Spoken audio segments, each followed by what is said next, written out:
Sportsnet, part of the NBC Sports Group. Pullmenter's ready. 2-1 the count to Howard. Here he comes. Line drive, right field. That's going to win the ball game. Pierre goes back to tag, and here he comes.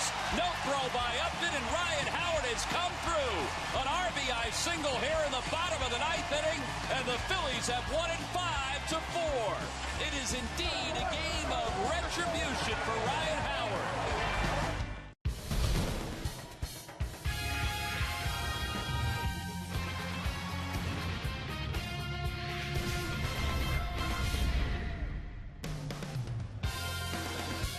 There he is. Larry Chipper Jones is here with the Atlanta Braves. He's not in the starting lineup tonight, but he is available to pinch hit if the Braves need him. You want retribution? Well, the Phillies are looking for some retribution against the Atlanta Braves. It's game one of a three-game series.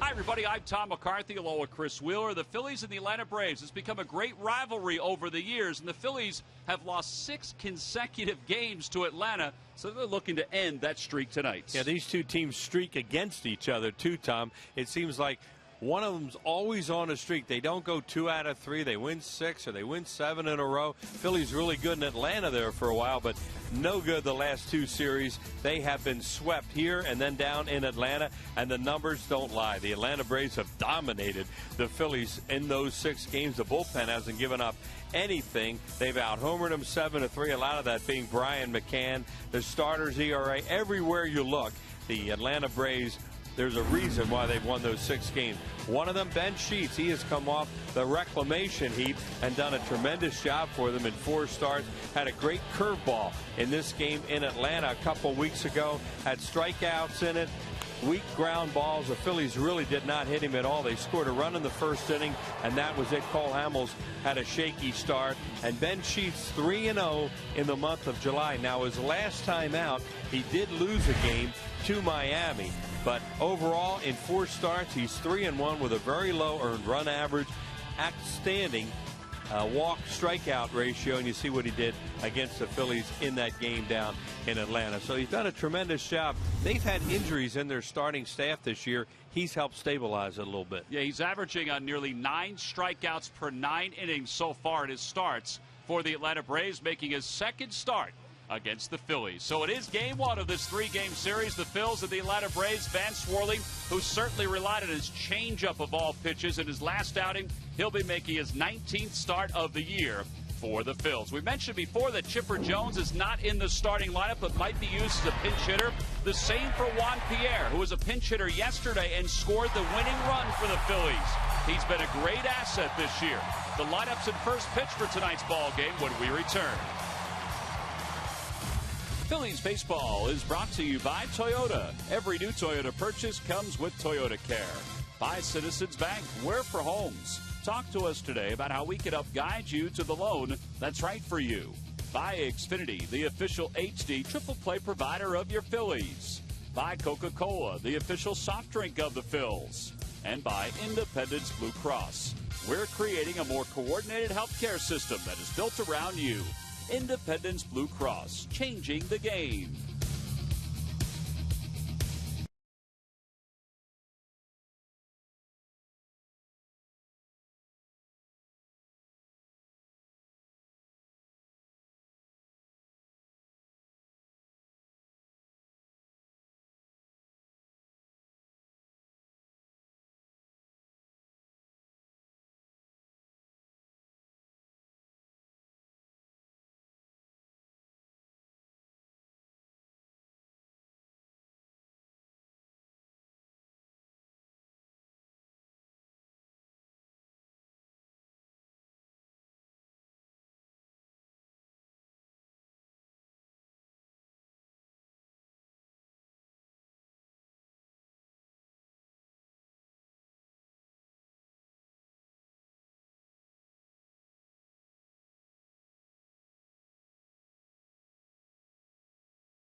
Rules being distributed by the umpires. There's Carlos Tosca, the bench coach for the Braves. All of 5 feet 7 inches, and the Fanatic does this from time to time. He just tries to make fun of the opponent just a little bit. Carlos Tosca, though, has a very good sense of humor, as he had a smile on his face as he walked away from the exchange of the lineup cards. Welcome back to Citizens Bank Park, everyone. It's game one between the Phils and the Braves. Let's take a look at Atlanta's starting lineup. It's brought to you by Xfinity. Your home for the most live sports. Leading it off at center field, Michael Bourne. Martin Prado, the left fielder, bats second. Jason Hayward hits third, followed by Freddie Freeman and Brian McCann. Dan Uggla, he's been cool lately. Let's hope he stays that way. He'll bat sixth. And the bottom third of Francisco Giannis and Ben Sheets. And they'll face Phillies right-hander Vance Worley, coming off a victory and ready to go against Michael Bourne. Michael Bourne 1 for 12 in the most recent series for the Braves. He'll stand in, and the first pitch of the night from Vance Worley is taken high, so we're underway. There's Vance's numbers, 6 and 6 with a 3.63 earned run average. Yeah, had a good outing against Washington his last time out. Hung in there, got ahead of some hitters, pounded the zone as the time went along. As the game went along, he did very well. Used that big ballpark too, with a lot of fly balls. There's the rundown on him, the scouting report. He threw quite a few changeups last time out, along with his sinking fastball. 1 ball, 1 strike the count to Bourne. Lifts it to center field, slicing toward left center. Mayberry drifts out there, and he makes the catch. 1 away. That ball was just flying here tonight in batting practice. It's warm, it's windy, and especially towards right and right center. Both teams are wearing out the stands out there. Here's our keys to tonight's game from Nissan. Well, take a lead, because if you don't, you showed that graphic at the beginning of the game that Phillies haven't scored off their bullpen, and not many teams do. And try and keep playing well here at home, because the excitement level in the home games here has been really good lately. Martin Prado, who is a .300 hitter, he has reached base safely in 32 of the last 39 games. Takes inside. It's 1 ball and no strikes. 5 home runs, 44 runs batted in. There are a few guys in this lineup that have hit the Phillies very well during their career, in particular here in 2012. That's a strike, and it's 1-1. And one of them's not playing tonight, too, Chipper Jones. Yeah, Chipper's sitting over 400 against the Phillies this year. And not only that, he has 48 lifetime home runs against the Phils. Ground ball to shortstop. Second hop for Jimmy Rollins, and there are 2 outs. During the 2012 season, Turkey Hill will contribute $100 for each Phillies victory and 5 cents for each carton of Phillies Grand Slam ice cream, sold to support the Phillies youth baseball and softball programs.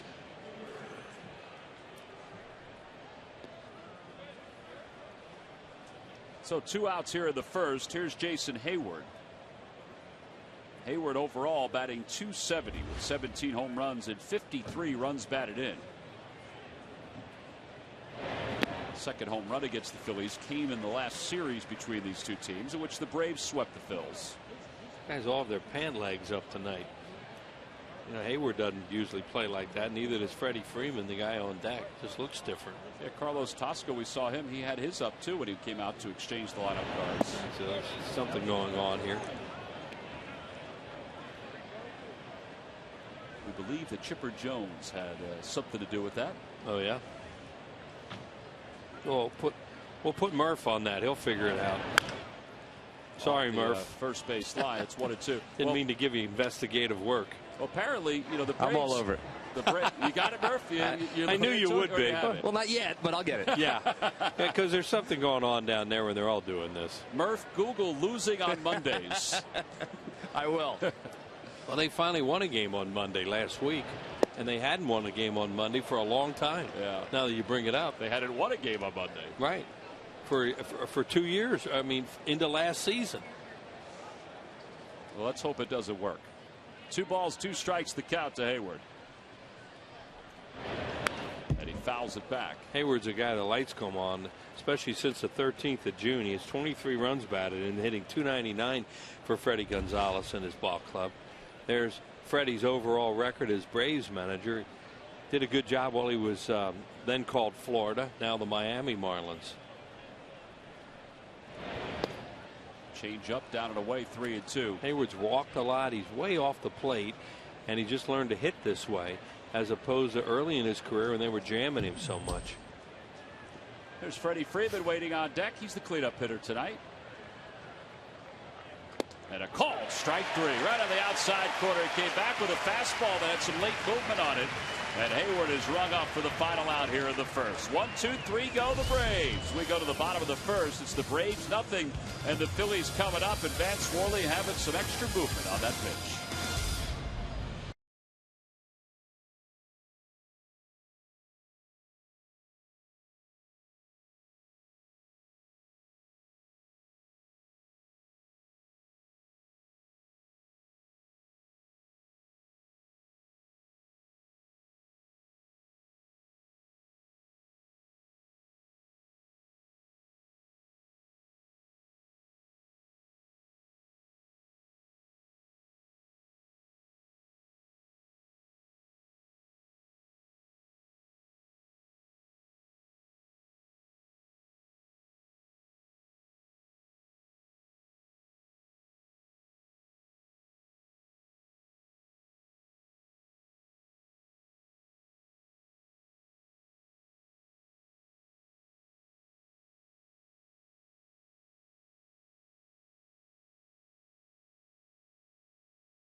Braves, the former Phil. Let's take a look at the Phillies starting lineup here in the bottom of the first. It's brought to you by Xfinity, your home for the most live sports. Leading it off at shortstop, Jimmy Rollins. Dominic Brown, the left fielder, bats second.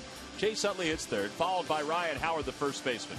John Mayberry's in center field. He'll hit fifth. Nate Schierholtz, the right fielder, bats sixth. Kevin Francis at third base, hitting seventh. Brian Schneider bats eighth. And batting ninth and pitching is Vance Worley. And on the mound is 34-year-old right-hander Ben Sheets. 3-1. One of those 3 wins, a victory over the Phils. And he's raring to go. 23 strikeouts and 24 2/3. And he delivers the patented curveball to start Jimmy Rollins off. The fastball curveball. He's added more of a changeup that he's throwing a little bit more than he used to when he's basically fastball curveball. But he's come out and curveball to get Jimmy Rollins out here. So one away. Dominic Brown is coming up. All right, Murph, what do you got, buddy? Well, after some exhausting investigative work, as I plow through the internet, yeah, apparently they lost 12 straight Monday games to start this season. They wanted to change things up last week. They decided to hike up the Sox. I think it was Chipper Jones's idea, and they went out and won a game. They also had 13 hits and scored 8 runs, which certainly helps. But they're going with the Sox on Mondays because they think it's good luck. So we'll hope to end that right here tonight in Philadelphia. Tell you what, Ben Sheets looks like he should pitch for the Boston Braves the way his uniform looks, because it's so baggy. I mean, he usually has the baggy pants, but you couple that with the high socks, and he looks like he should be pitching back in the olden days. Nice job, Murph. Thank you. I feel like I was on 60 Minutes there. Murph, if we need anything else, we'll let you know. Please do. We'll have you research something for us. Try and make it a little tougher. 1 ball and 1 strike, the count to Dominic Brown, who has not played against the Braves, of course, this year. Charlie talking about why he's hitting 2 tonight. He said he's earned it because he's putting the ball in play, but he's also trying to break up some of the left-right, the left-handed hitters tonight as much as he can, and also get some offense in there, because these guys have some really good left-handed pitchers available in the bullpen, and they shut you down after the 6th, 7th inning. Yeah, there's not much he could do with Chase and Ryan Howard in 3 and 4. But beyond that, he has Mayberry splitting up Howard and Schierholtz, Franzen splitting up Schierholtz and Schneider. Right. And he liked Dominic the way he's been making contact, doing some things, and he thought, well, maybe he can make something happen in the 2-hole. 3 balls, 2 strikes, the count to Brown. And he loops that one to left field. That'll drop for a hit. I think the other part of it, too, is he's seeing pitches. I mean, that was a 6-pitch at bat that produces a base hit. Yeah, and he doesn't swing and miss. He can do some things with him. You know, he may start a runner and not be afraid that he'll strike out into a double play. Little things like that, because of the fact that he's making such good contact. Doesn't smoke this ball, but he gets to a 3-2 count. He puts a head on it. He gets himself a base hit. So he's aboard for a guy that's become the hottest hitter for the Phils of late, along with Eric Kratz, and that's Chase Utley. I say that because Utley's had some really good at bats. He's 4 for 11 on this homestand. His average is up to 264, and he's hit 7 home runs. And he takes a strike. It's 0-1.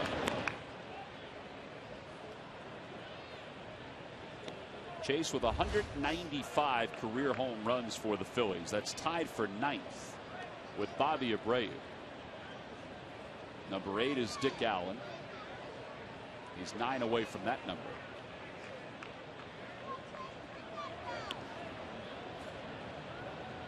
Dominic Brown not showing any signs at this point in his career of being a base stealer. He can run, but the hole is open right now, and the odds are he's not going anywhere, because you want to leave it open for Chase Utley to pull the ball, maybe get a first and third out of it. The shortstop Paul Giannis shades toward the middle a little bit. A lot of times teams will shade Utley to pull, particularly on the left side. Some teams even put 3 infielders on the right side of the diamond against him. Yeah, right. And the way you can prevent that from happening is have base runners, because they can't do it then. No balls, 1 strike the count to Chase.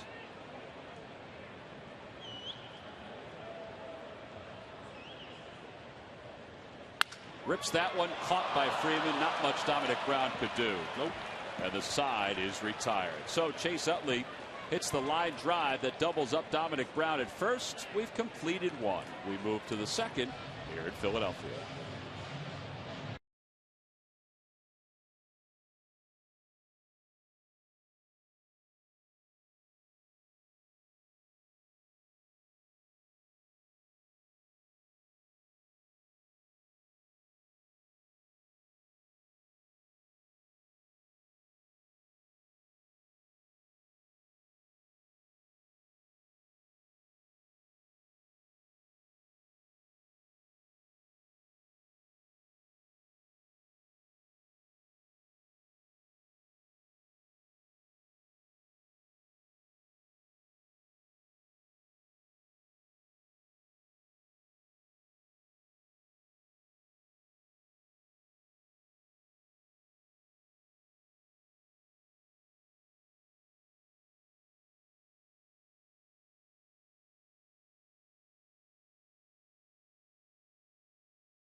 Follow the Phillies with the binoculars or go to MLB.com. At-Bat 12 app for your iPhone, iPad, Android, BlackBerry, or Windows Mobile.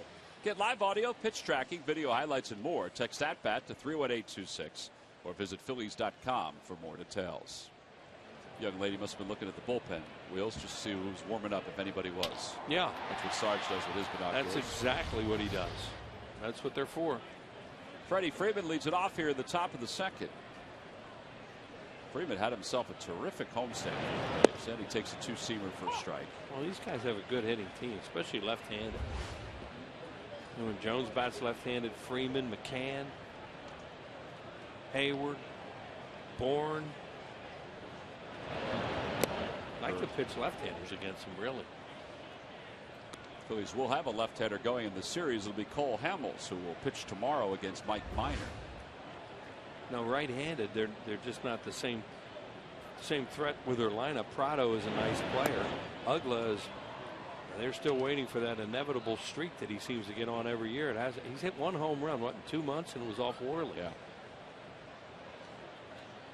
2 balls, 1 strike to count to Freeman. Talked to Vance about his last start the other day, and I asked him about his comments that the Nationals swung at pitches to get themselves out. He really felt that way. He said he was really battling out there, even though he went 7 innings, allowed just 2 runs. He said, thank goodness for his changeup. He said his changeup absolutely saved him in his last outing. Now, in this outing, he's only thrown it a couple of times. He said he didn't have a good feel for his two-seamer, which is his money pitch. And he said they've continued to try to throw that two-seamer early in counts instead of late. Now, he's had a lot of success with Brian Schneider as his catcher in the last couple of years. And you wonder if they might go with a different approach, one that was even more successful last year. So we'll see. Well, last start he threw 32% fastballs and 21% changeups, which is your point. Normally he goes like in a 50% area for his fastball and 5% changeups. That's why he threw so many fly balls in the outfield last time. But that's a big park in Washington. You don't want to get into a lot of fly balls here, especially tonight, the way the ball has a chance to carry. Well, there you see the normal percentage of usage pitches for Vance. What Wheels was saying, the 5%. That ball's floated into center field. It'll be a base hit for McCann, the first hit of the night for the Braves. Yeah, they kept him in the yard. It was good. The average velocity for Worley this year is 89.6. The cutter is 89.8. The fastball is normally 92 or so. Like tonight, it's been 92. But this year, it could be the bone spur or any number of reasons. It's about 89.6. There's usually a difference in about 3 miles per hour between the fastball and the cutter. So that'll bring Uggla to the plate, with McCann leading off first. And Uggla takes a strike. It's 0-1. Uggla had a home run to center field off him last time to tie the final game of that series that McCann finally won. He hit it off the bricks in dead center. And he's always loved to hit in this ballpark. So is McCann. Fly ball right field. Scherholtz is back on the track. He has about a step or two, and he makes the catch. That's what I mean about the way it's going to carry tonight. He really didn't hit that. Inside out of it a little bit. Got it way up in the air, and it almost goes out of the ballpark. Tonight at 11 on State of the Union. Michael Farfan's talking about his experience of playing with the big guns. And Jack McKinney's taking a leap of faith. It's an all-star spectacular on this week's edition of State of the Union. Watch State of the Union tonight at 11 on Comcast Sportsnet.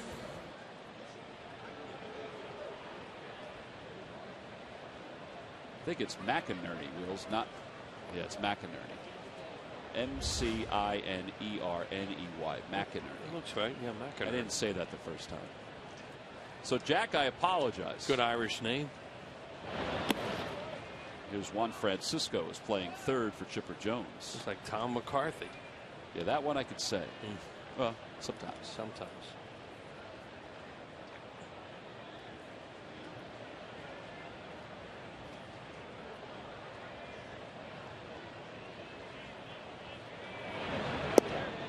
Change up outside. 2 balls and no strikes. This guy has some pop. Francisco playing for Chipper Jones tonight, and he can hit the ball a long way. Takes a big swing most of the time. 0 for 4 lifetime against Worley. Oh, look out. That bat goes skipping into the stands. And he takes a big swing.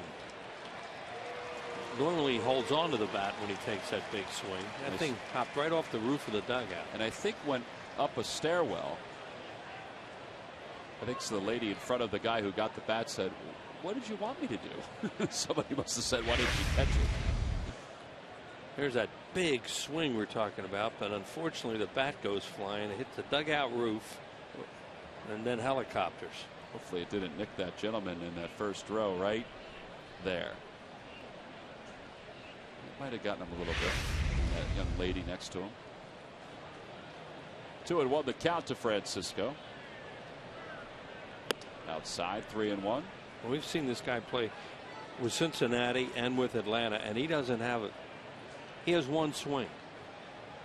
He'll actually hit a lot of balls to left field too, but I think those are accidents. Kind of like when Hunter Pence would hit balls to right field with a big swing.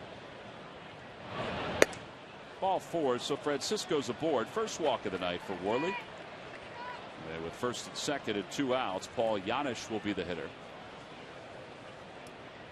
Braves acquired Janisch from the Cincinnati Reds, where he was in their farm system.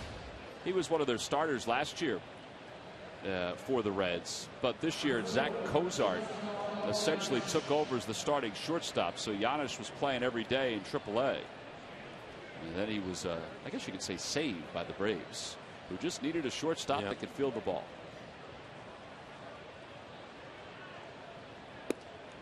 They tried Tyler Pasternicki early on. He's with them again, and he was having trouble fielding it. Then Andrelton Simmons, who was very good, was hurt here at Citizens Bank Park during that series, the 6th, 7th, and 8th of July.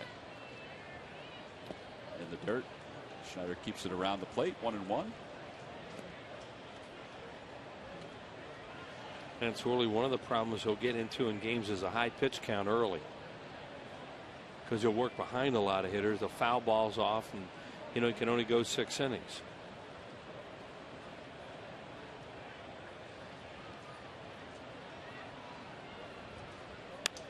Popped him up. And right side of the infield, Ryan Howard on the grass gives way to Chase Utley. Side is retired. So he allows his first hit. He issues his first walk. He leaves 2. On to the bottom of the second. Howard, Mayberry, and Shearholtz when we get back.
Sponsored by the Jewish Federation of Greater Philadelphia. There are seats still available for tomorrow and Wednesday's games. Tickets are available at Phillies.com. But why don't you stop by the box office? They're always happy to see some folks.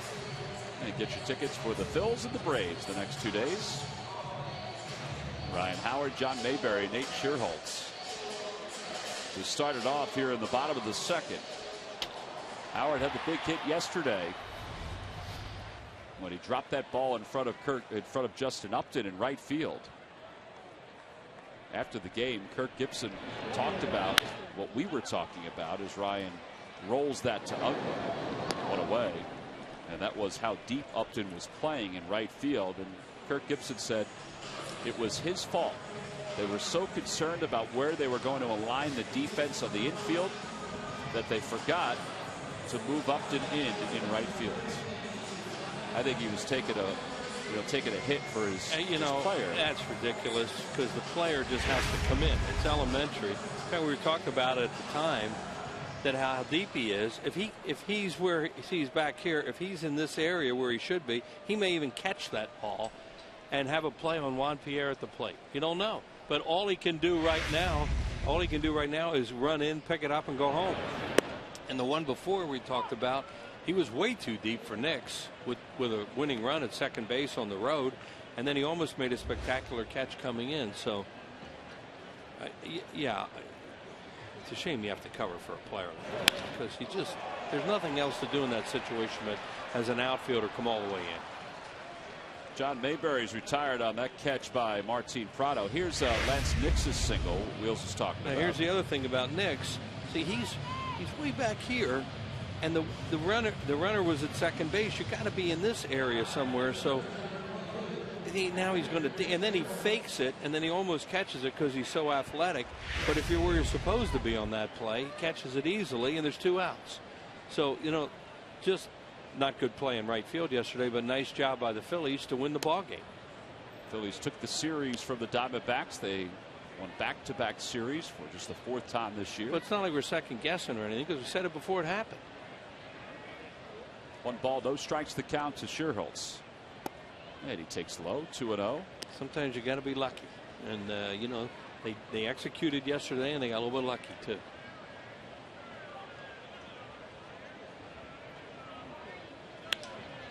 Scherholz fouls it over the tarp down the left field line, and it's 2-1.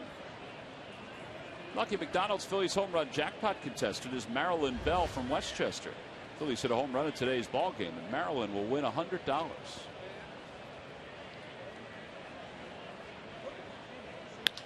Off the end of the bat, it's a base hit to right center field. Hayward cuts it off. Scherholz trying for 2. The throw is going to be on the shortstop side of second. That's very good base running. He recognized that Hayward was going to have a tough time stopping more than anything else, and then had to spin around to make the throw. Yeah, Hayward's playing the pull too, and he hit that ball towards the alley and hit it hard. This ball has some giddy up on it. Breaking ball, and it scoots. Hayward does a nice job cutting it off. He has 9 assists this year. But Scherholz gets that double by running hard out of the box. And he's safe at second base, safe and secure with New York life. Sarge is going to be a little jealous, Wheels, that you did that promo. He likes to do that promo. He might do it again. Yeah, we'll give him another shot. Here's Kevin Franzen. He's hit it 4 straight. Playing him towards right center with a big gap in left center field. 91 on that fastball, and it's 0-1. Yeah, Sheets doesn't have anywhere near the fastball velocity he used to have. Still has a good curveball, mixes in more changeups, and there's a little bit of an overshift in this area. Is that the way they're going to pitch him, you think? Yeah, usually if you're going to play a guy away that much, you're going to pitch him away. And so far, the first 2 pitches have been away. 1 ball, 1 strike, the count to Franzen. Outside, 2-1. Now he's ahead in the count. You would think Bourne would move a couple steps to his right.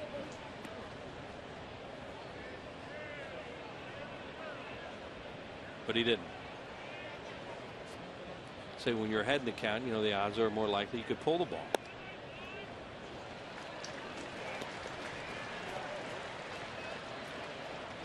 Ben Sheets missed all of last year. He was recovering from Tommy John surgery. He had his shoulder cleaned out. He had a lot going on. Outside ball 4. The Phillies have 2 on with 2 outs, like the Braves. Here at the bottom of the second, and Brian Schneider's coming up. A lot nicer here tonight than it's been the last few days. It's not as humid, so easier night to pitch. But Sheets is one of those guys that wears sleeves all the time.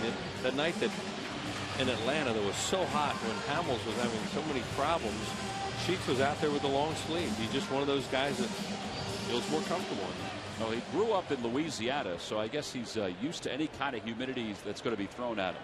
Of all the guys that used to wear long sleeves was Larry Anderson. He hated the heat and humidity more than anybody ever been around, and he just felt comfortable in long sleeves no matter what the temperature. But he used to cut the undershirt. Cut the undershirt. It was a half shirt. Right. But the sleeves were down to his wrist. There's a lot of shots you see Larry walking around with a half shirt, but it's a long sleeve half shirt. Well, you would expect things to be different with Larry. He's finished with his mail, though. He is very proud. Yeah, there was about 4 or 5 years worth up there at one point. 1 ball and 1 strike, the count to Schneider. Nothing like a project. That ball's hit to right center field. It's hit well. On the run is Hayward out toward the alleyway, and he makes the catch going away. Boy, did he close quickly. And he reeled it in to Rob Schneider and the Phils here in the bottom of the second inning. No runs, 1 hit, 2 men left. And Jason Hayward turned on the Jets at the end and made a very athletic play to finish up the Phillies' second inning. So we go to the third. It's the Braves nothing and the Phillies nothing.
On the Phillies.com, go to the fan section for all the information, and please submit your answer on the subject line. The question is, Wheels, name the 2 former Atlanta Braves that had the name Lum in either their first or last names.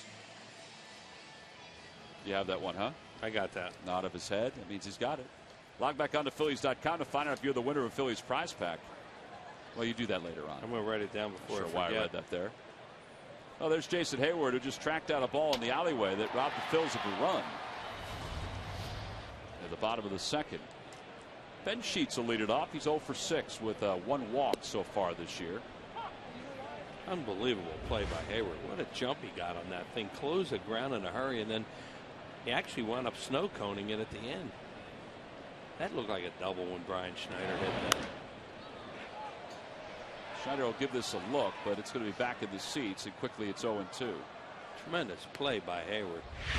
This play is made because look at the jump he gets right away. In full flight, Bourne's not going to get there.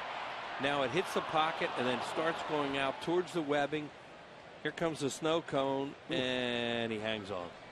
And Sheets is going, oh my, I got away with one.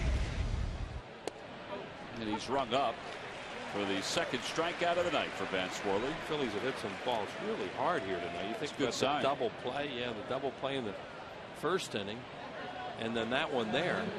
But it also shows when you're having a good year like the Braves are having right now.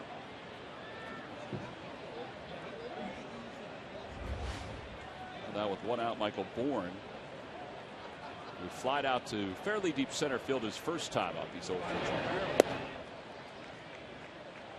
Brennison's way in at third because Michael Bourne will bunt.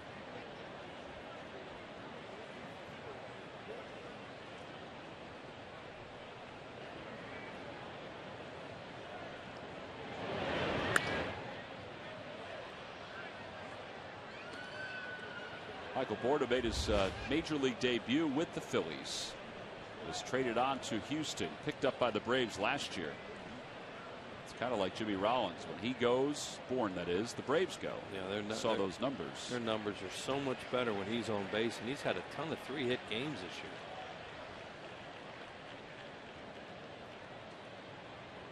year. 15 3+ hit games. He has 130 hits. He was just saying something as Worley got back on the mound. Swing and a miss. He gets it. Oh no, it's second strike. Excuse me, 1-2. Almost like he hurt himself. Worley or Bourne? Bourne. He's not comfortable right now. Remember that last game in Atlanta? It looked like he hurt his side on a swing. It looks like something's not right with him. They try to throw the 2-seamer, and it's 2-2.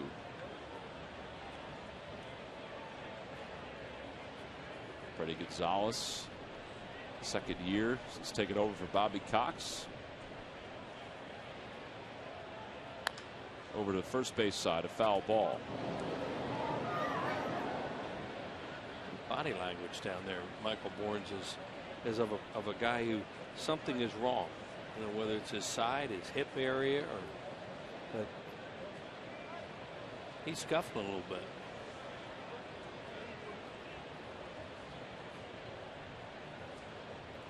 The setup outside, and they throw a changeup. 3-2 the count. Prado's on deck. 2-2 changeup usually means fastball now to a leadoff hitter. And they try to go inside with a fastball, and they walk him. Bourne has stolen 29 bases this year. That's the second walk, by the way, for Worley. Wednesday, August 22nd at 7:05 when the Phillies take on the Reds. We're turning back the clocks to 1991. It's the final season in the burgundy pinstripes. A complete 90s flavor, including characters, music, and always popular themed player headshots on Fanavision. Join the fun. Come retro dressed for the occasion. Order now at Phillies.com. Prado very good at shooting the ball in the hole to right field for a right-handed hitter. Outstanding two-hole hitter for that reason, with a base stealer on in Michael Bourne.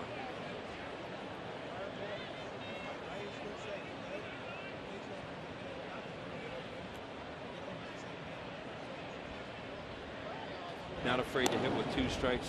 When you're a base stealer and you have a two-hole hitter that'll take pitches for you, They love that. And Prado will do that, and he'll also hit the ball in the hole and maybe try and play hit and run or just get him over to third. Bourne had a short lead off first when that pitch was delivered. It's 0-1. Looks like Prado just took a pitch for him there, too.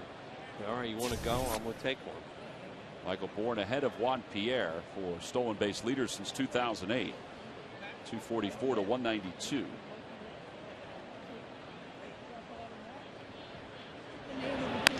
To the right side, just past up. Bourne stops at second as Scherholz gets it in quickly. Yeah, there he goes. And, you know, he's so good at that. You got to pinch him up the middle a little bit for a double play, and then Prado will slap the ball the other way. And in that case, Bourne couldn't get a good jump because the ball was in the air too long. He has to freeze a little bit because he doesn't want to get doubled. So he only gets the second. Now you have to watch him that he doesn't try to steal third.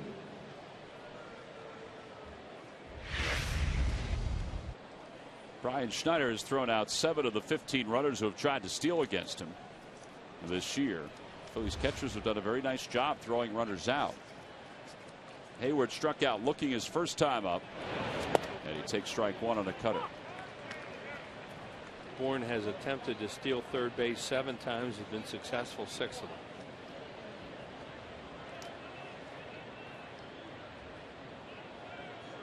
Neither base runner is being held on.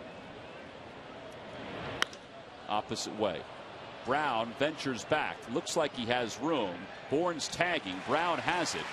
And the throw sails past Franzen, but Worley's there to back it up. Yeah, there are 2 outs. Yeah. Well, he's not going to run there because there's 1 out. But thankfully they weren't running, because where that throw goes, they'd have moved up to second and third. Dominic Brown has a very strong arm, but just missed everybody there. And that's a play where you don't think the runner's going to go from second base with 1 out, especially. Oh, with 2 away, Freddie Freeman, he grounded out sharply to third his first time up. Takes inside, 1-0.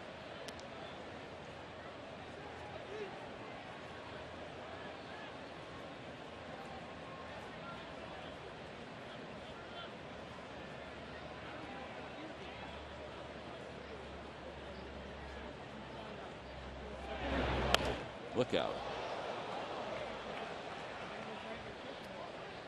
Not much time to move. Nope. 1 ball and 1 strike to count.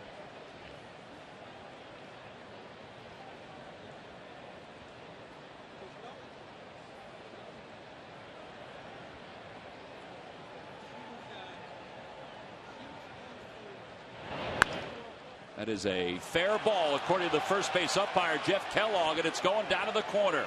Bourne scores. Here comes Prado. He's on his way home. The throw to the plate by Utley. He is safe. And Schneider can't believe it. He thought he got the tag in there. Prado's up limping. It's 2-0 Atlanta. Charlie Manuel's going to come out and talk to Eric Cooper about that play. Yeah, and also about the ball down the line. They know whether it went over the bag or not. I thought that Schneider got the hand before Prado got the plate. Yeah, it looked like Schneider was really trying to prevent him from getting to home plate. Now, does this ball go over the bag? Oh, look at the way it took a bounce. It did go over the bag.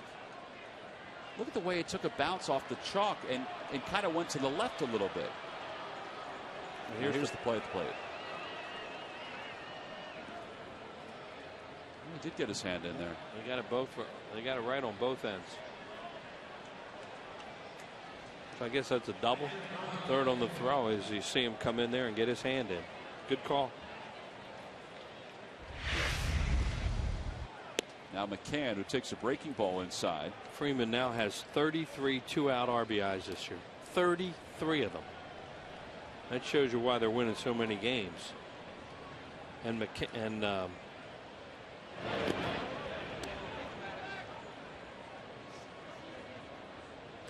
they've had a lot of those runs scored that way, as the Mets have. The Mets not with as much success as the Atlanta Braves, but those 2-out hits. 2 balls, no strikes the count to McCann, and he takes a strike. Uggla, for all his struggles, also has 31 2-out RBIs this year. So the Phillies look like they should have scored a bunch of runs early in this one, get nothing, and these guys cash in with 2 outs. Two teams in different directions, and those are the kind of things that happen. Yeah, that ball that Freeman hit, it took a really weird hop, didn't it, when it hit the chalk? Yeah, I have to see it. I didn't notice that, but you're right. I mean, it went over the bag. So it almost looked like it was going foul right off the bat and hit something. It looked like it, maybe it was an optical illusion or something. It just looked like it took an odd bounce. Because something looked funny about it. 2-2 the count to McCann. And he fouls another one off.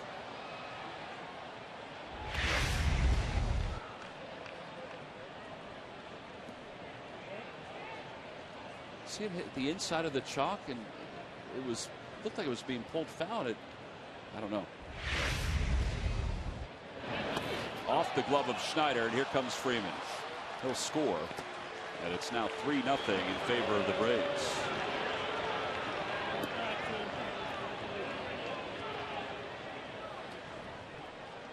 So 3-2 the count. That's a wild pitch charged to Worley.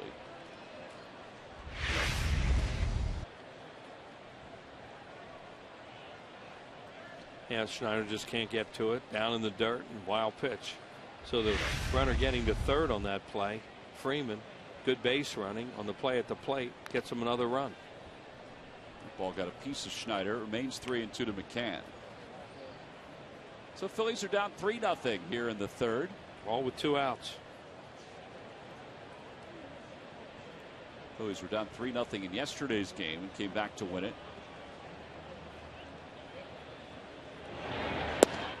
And a little low. So second walk of the inning for Vance, 3rd overall. And here comes Dan Uggla. 25 pitch inning for Vance.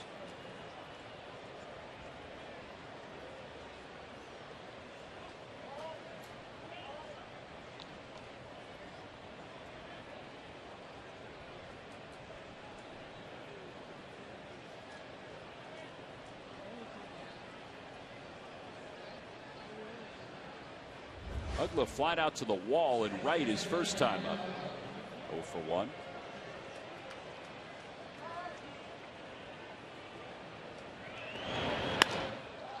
Towards center field. Here comes Mayberry. He can't get it. He knocks it down. McCann's on his way to third. And he don't get there easily, so it'll be a base hit for Uggla. And now first and third for the Braves here in the 3rd inning.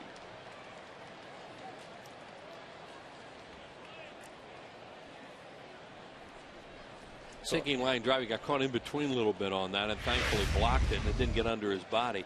Thinks he's going to catch it for a long time. Now he realizes he can't, and does at least get the glove down where it hits the glove and he keeps it in front of him.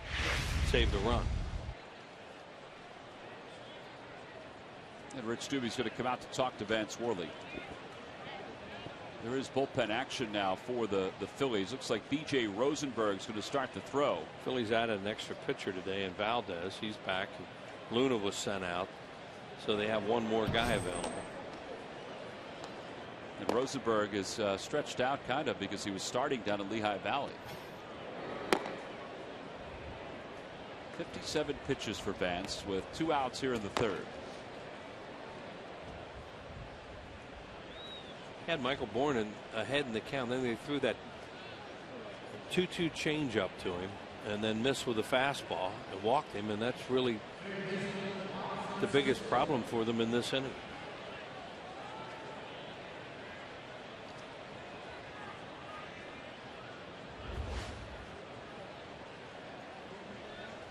Runners on first and third. Over toward first, a foul ball, 0-1.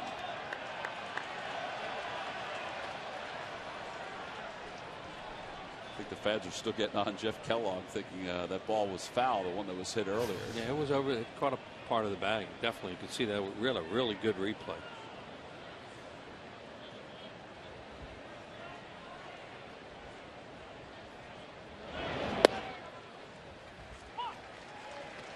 They never really even argued that play. They argued the play at the plate, which was really close. Mm-hmm.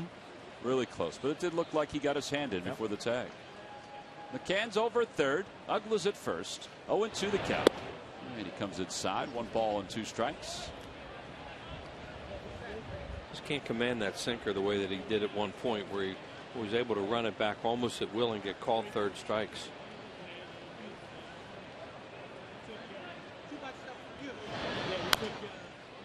Little topper. Worley stays down on it and flips with his glove, and the side is retired. 8 men come to the plate for the Braves. They score 3 runs. They leave 2. Turns out that Freddie Freeman's base hit over the bag turns out to be the big hit in the inning. A Martin Prado slide. It's 3-0 Braves as we move to the bottom of the 3rd.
America's brand. Go further. Visit your Quality Plus Ford store today.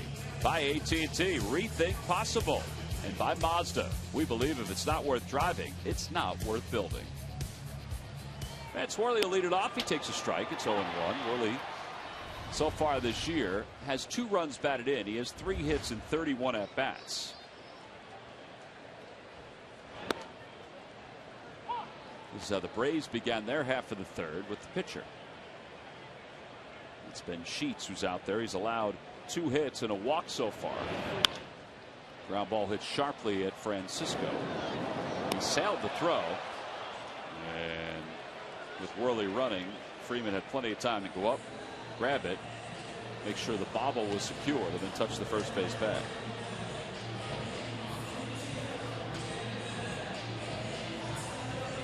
One away. Here's Rollins. Ball was hit right on the nose, and kind of nonchalance it over there, figuring the pitcher's running. He had plenty of time, which he did, but still almost threw it over Freeman's head. Did a nice job with it.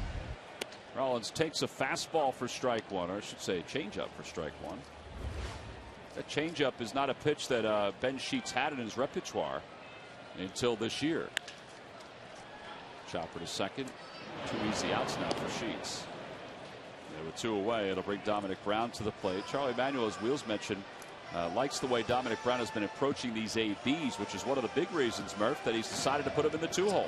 Yeah, you guys were talking about it earlier. You know, he's obviously making a lot of contact, and that certainly is something you want out of your 2-hole hitter. But Charlie also talked about the idea that the Atlanta Braves have 3 left-handers in their bullpen, and that he expects to see a couple of them tonight, and he likes the way that Dom Brown has approached the left-handers as well. And Dom was actually doing an interview for our Phillies clubhouse show, talking about how he enjoys hitting against left-handers because he feels like he can really get a feel for where his swing is, because he can see the ball the entire time, which is an interesting comment, guys, obviously from a left-handed batter. Yeah, and it also shows his confidence and comfort level with carrying that over to the major league level. And managers think about that stuff early on when they're making their lineup, because they look and say, all right, they have 3 left-handers. I have to think about the end of the game too against these lefties. Yeah, I think it's really good to, as you said, to hear Dom Brown talking like that, talking, thinking ahead and talking in a very confident manner when he's getting into the batter's box, because as we know, as Sarge has mentioned many times, confidence in that batter's box is so important for these guys. All right, Murph. Well, the count 1 ball and 2 strikes to Brown, who had some confidence his last time up in single. Let's see what he does here. He may be the first left-handed hitter I ever heard say he likes to hit off left-handers because he sees the ball better.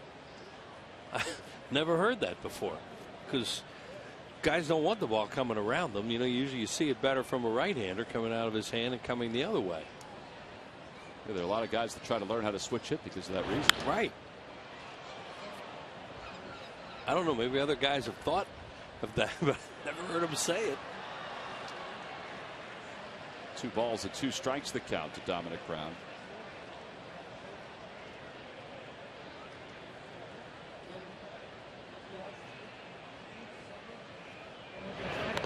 And that ball hit him. Oh boy. I think it hit him right on the hand. It did. First batter this year that Sheets has hit with a pitch. Scott Sheridan thought about coming out, the Phillies athletic trainer, then stops.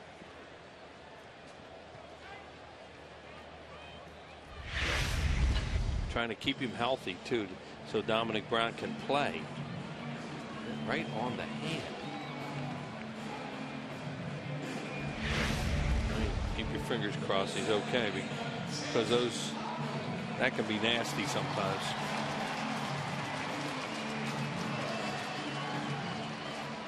I think Charlie just asked John Mayberry, you think he's all right? Charlie go back to his normal spot. Utley lined out his first time up, so he's 0 for 1. He hit it hard. And he takes at the knees a 90-mile-an-hour fastball. Chase thought that was low and inside. Sheets has not thrown a home run ball yet this year, so this will be a nice time for number 1. I was surprised by that. I mean, he's in a pitcher's ballpark, obviously. But he was a guy that would give up home runs when he was with the Brewers. Yeah, Atlanta's a great park to throw fly balls in.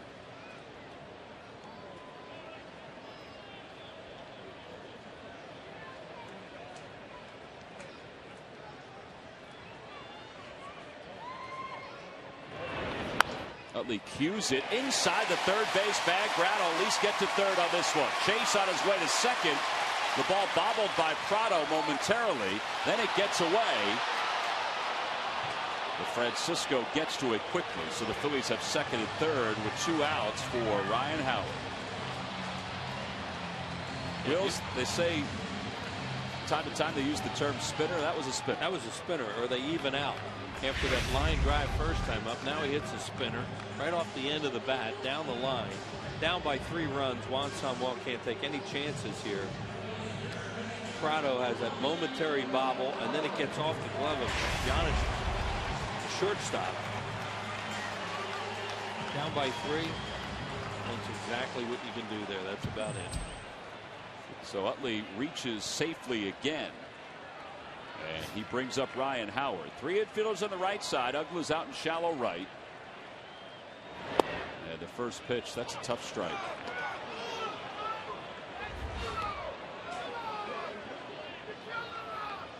Saw the reaction of the gentleman in the second row there. You can see him in the backdrop, and I think a lot of people felt that way. Yeah, that was a perfect pitch if it was a strike. A curveball. Did he go? Eric Cooper says he did. Howard's really frustrated right now. He's saying you got to ask the guy at third. How could you see that? Or how could you say I went? He's going to get it from the bench. Does he go? Nope.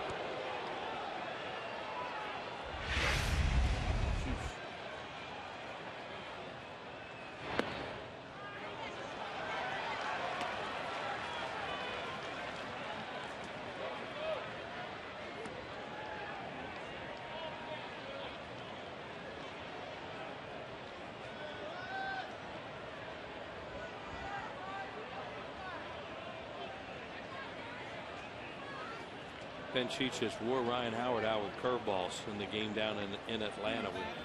And that check swing was a curveball. He may even go with one here till he shows him he can hit one. 1 ball and 2 strikes the count. Fastball outside, 2-2. But I agree with you. I think he can even go with it here. Yeah.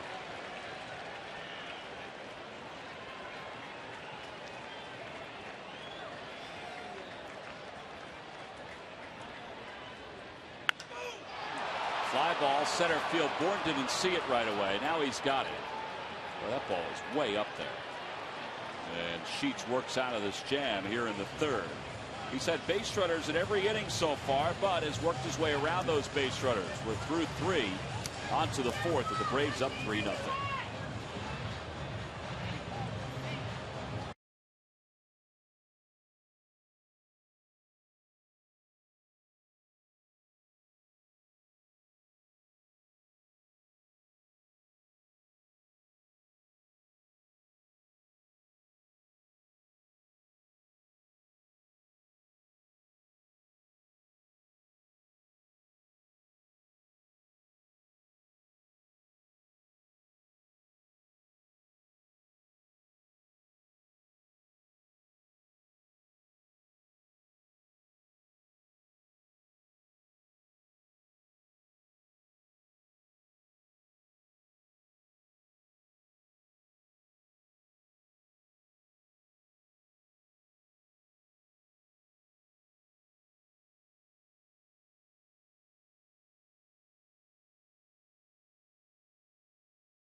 Wanted prices you'll love, like long-lasting Duracell copper top batteries. From who? But W.B. Mason. Top of the 4th inning, Vance Worley is down 3-0. He'll face the bottom of the order. His teammates have shown that they have seen Sheets well tonight.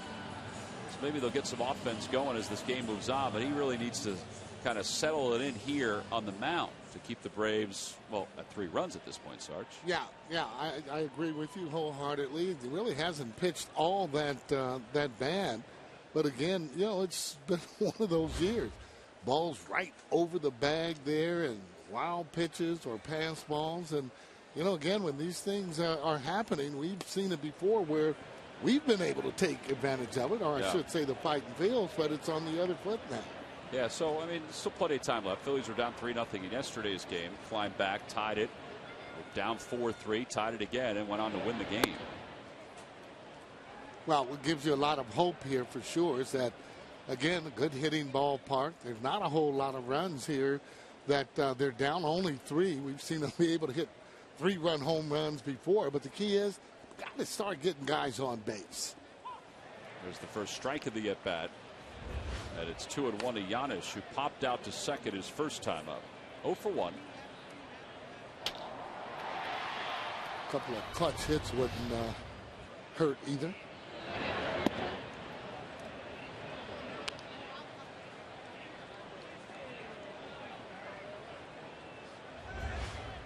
Toyota Major League Scoreboard. Minnesota is all over Cleveland 10-1. It looks like the Indians are out of the race for the Central. They have really had a tough month of July. That ball's hit well to left. Brown is back. It's over his head and off the base of the wall. And Giannis will pull into second with his 4th double of the year.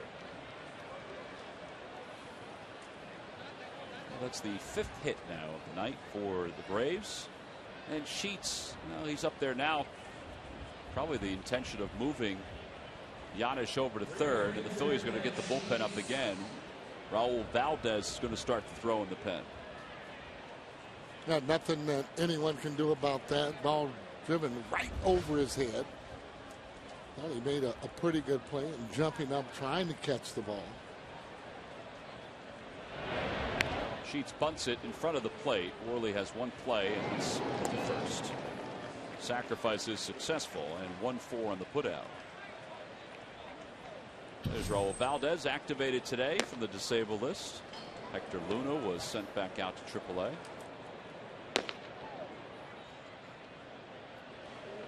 Let's see what the Phillies do here if they play the infield in. Down 3-0 already here in the top of the fourth. I think they're doing the right thing and getting somebody up. Vance seems to be struggling a little bit here this evening. Got to be able to get first pitch strikes and then be able to put them away. It's a pretty good pitch.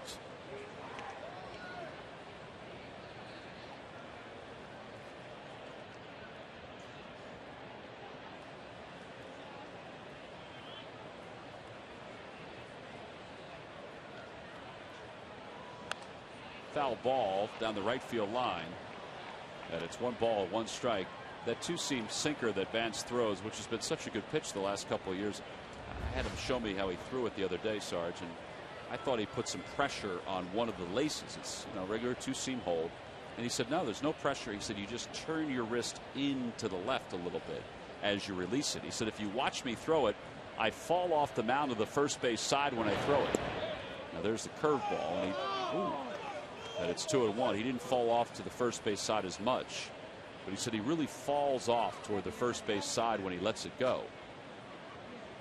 Yeah, when I look at his hand position, and most hitters will, to be able to try and pick that ball up.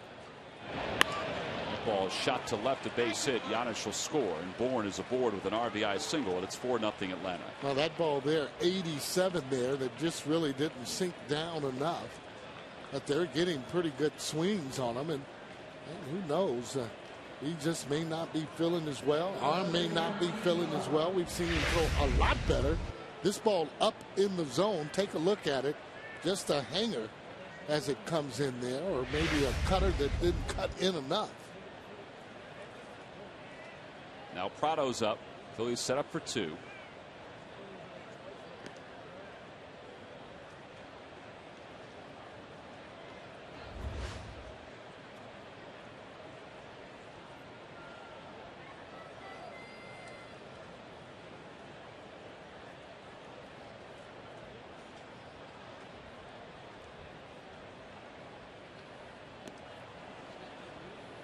One of the things, though, however, for Bourne, he has a pretty good game there as a leadoff hitter. Just strikes out a little bit too much to be at the top.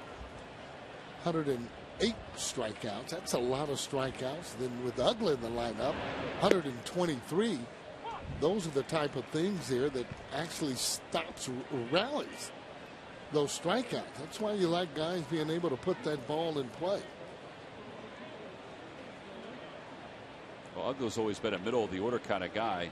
I can't imagine Michael Bourne would be anywhere else but the top, even with those strikeouts. Well, I mean, you're right. The other thing, though, I mean, guys that strike out a lot, you know, you can always put them in that 8th spot. But again, with his speed, you want him to be able to lead off. You just want him to be able to take or to be able to walk a little bit more. All the parts of his other game are pretty much well sound. You know, he gets bunts the ball for base hits, gets swinging base hits for bunts, meaning that he tops them and are able to beat the ball out because of his speed. Well, he'll be a free agent at the end of this year, so it'll be very interesting to see where he winds up going if it's not staying in Atlanta. 0-2 pitch to left field, pretty well hit. Brown going back out toward the track, has room, makes the catch.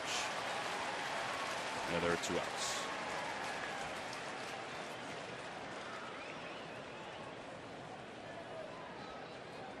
And here comes Charlie Manuel. So that's probably going to be it for Vance Worley. With Hayward coming up, yeah, looks like he's going to go to Valdez. This just hasn't been Vance's night. Pitchers have it from time to time, where it doesn't matter what they do, they fall behind and they get hit hard. And it seems like that's the kind of night that Vance is having. Charlie's coming out. He's signaled to the pen, so Valdez is coming in. Vance Worley's evening is complete. And the lefty coming in to face the left-hander, Jason Hayward. So an early AT&T call to the bullpen for the Phillies. We'll be right back to Citizens Bank Park to tell you about Raul Valdez.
sports when you're on the go, delivered right to your smartphone. Download the free CSN Sports app today. That guy may have it right there. He may be taking a look at it. Vance Worley's evening is complete. We're in the top of the 4th inning. 2 outs, runner at first. Yeah. And Raul Valdez is coming on to face Jason Hayward. Well, obviously not very happy at all, but really for me, just not really throwing the same. Not having the same kind of zip on the ball that we've seen earlier, especially after coming back on that DL. With facing these major league hitters, it can be difficult if you're not sound there on the mound. Well, speaking of the DL, Raul Valdez was taken off the DL today. He had been on the disabled list since the 9th of July with a hip strain. He's on to face Jason Hayward. He's 0 for 2, and he throws a strike. It's 0-1. I think that's a good move there by Charlie, and not having any other further damage, and having Hayward hit against a right-hander, let him hit against Valdez, the left-hander. It's better matchup for the Fighting Fields.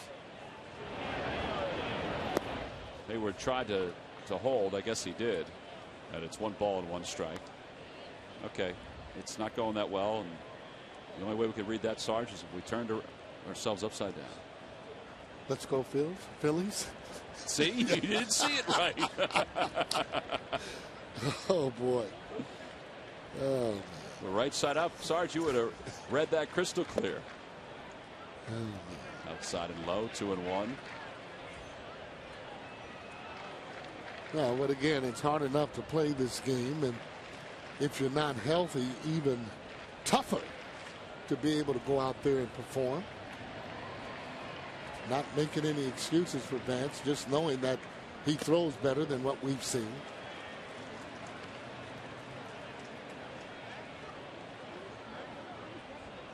And didn't see a lot of movement from him at all. And usually that's what he does. And get those hitters out. He's got movement on him. That two-seamer that he throws inside to the lefties, coming back for a strike. They've got Bourne picked. Now he's in a rundown as the ball sails into left field. And Bourne on his way to second will get there. That'll be an E3. Because Michael started going back to first. If he had continued to second, they would have scored a stolen base. But because he turned back toward first. Well, all through the league, when this happens, a guy runs, you can see that ball is thrown away. But they always tell that runner to keep going to the bag. Bourne knew that he was picked off, so he started to go back. He didn't actually even see the ball that was in left field, thrown by Ryan Howard. On the hands, back toward the Diamond Club, and it remains 2-2. Wow. That ball had some major slice on it. Slice? Screwball. It's nowhere near second base.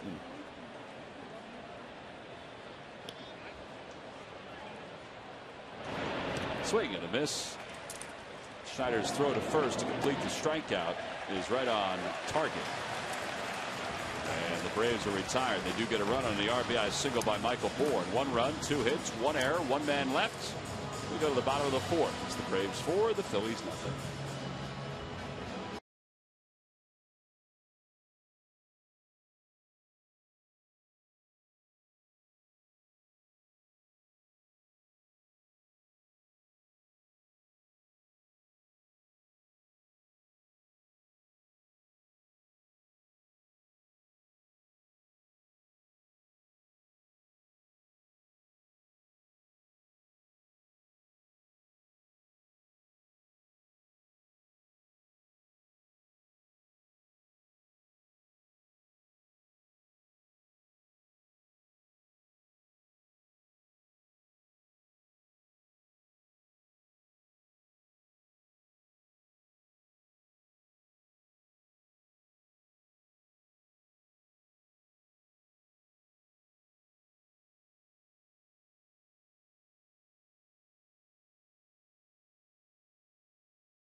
local Chevy dealer. Visit ChevyDealer.com. Buy WB Mason. You can't go wrong when you buy right. And buy Nissan Summer Saving Days. Event ends September 4th. Visit ChooseNissan.com. That's a beautiful sky out here tonight. Yeah. Folks all around the ballpark have been trying to take pictures of a little cloud cover outside left field. Sun sets here in the Delaware Valley. John Mayberry takes outside. It's 1-0. Mayberry flied out to left center field his first time up.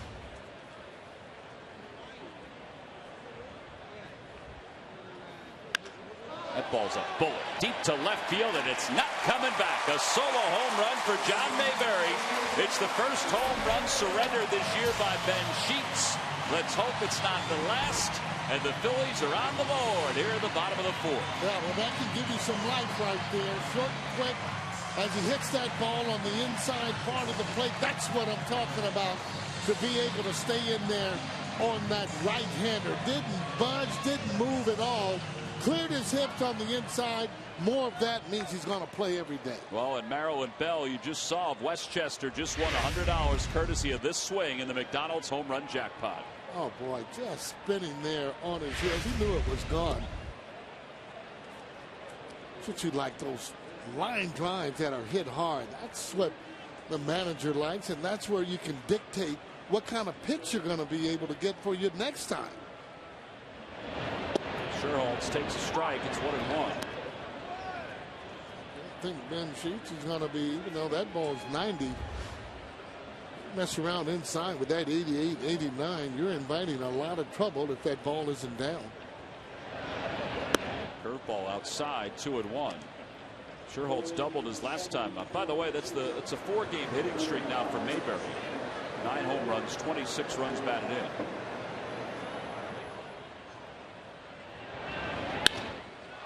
To left center field. Bourne on the run. And he has room. Oh, boy. The wind kind of brought that back. Oh, no doubt about it. The wind knocked that ball down. All of a sudden, it picked it up.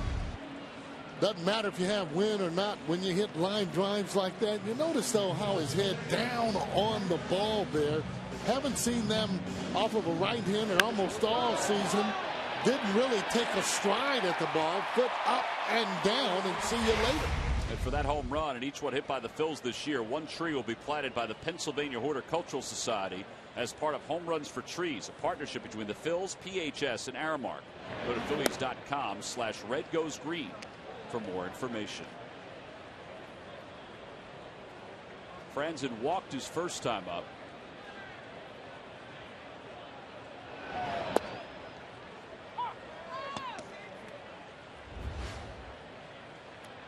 Pretty good fastball, 91. When you're throwing 91, 90, you need to hit your spots more than anyone being able to throw 94 and 95. Those guys at times can get away with that pitch. Franzen tried to surprise Francisco over at third, and he bunted it off Brian McCann. And it's 1-2. Most major leaguers, it doesn't matter how hard you throw, they can catch up to it, whether or not it's 100, 101, 91. Unless you're Aroldis Chapman, nobody seems to be hitting that guy, Sarge. Yeah, well, he's hitting people. He is doing that. No swing, says Jeff Kellogg. Yeah, and Chapman is he's so big. You know, he's lanky on the mound, and when he's coming down off of it, he seems to be right on top of you as a hitter. Don't have time to think, but you want to make sure, however, you're looking fastball, and I'm sure right now Gonzalez is saying, was that a swing? Well, he was pointing toward the third base umpire, but the appeal goes to the first base umpire. Correct.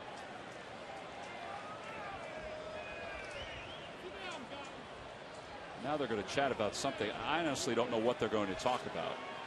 Well, it can't be on the on a check swing, because that has to come, I would think, from the home plate umpire, or you have to ask. I haven't seen a manager that would come out and say, "Can you check and see whether or not he actually swung or not?" This has to be something else. Here's the check swing. Oh, it's looking to see if it's a foul ball. That's what it is. They're looking to see if it's a foul ball. So it's 1-2, at least it should be. And I think that's what Eric Cooper just said to the dugout. It appeared to bounce and hit the bat. Yeah, so it's a foul ball. Doesn't matter. Base hit for Franzen. So it's the right call by the umpires to make that a foul ball. But Franzen responds by hitting one the other way for his first hit of the night. He's hit it 5 straight.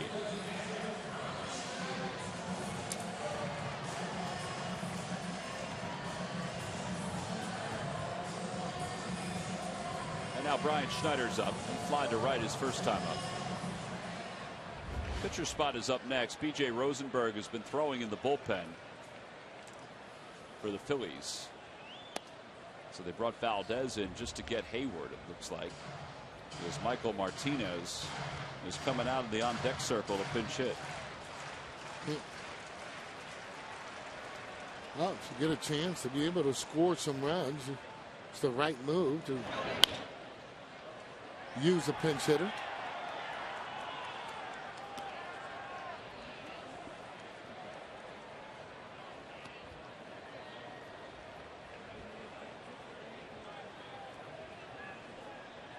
Toyota Major League Scoreboard. The Astros lead the Nationals 1-0.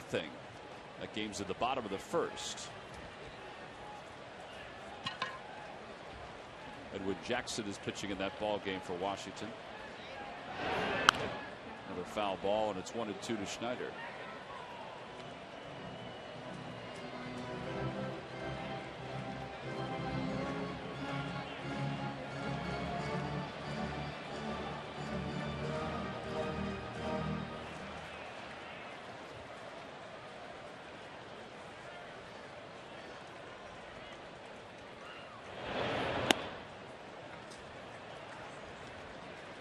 Sheets not as sharp with that curveball here tonight.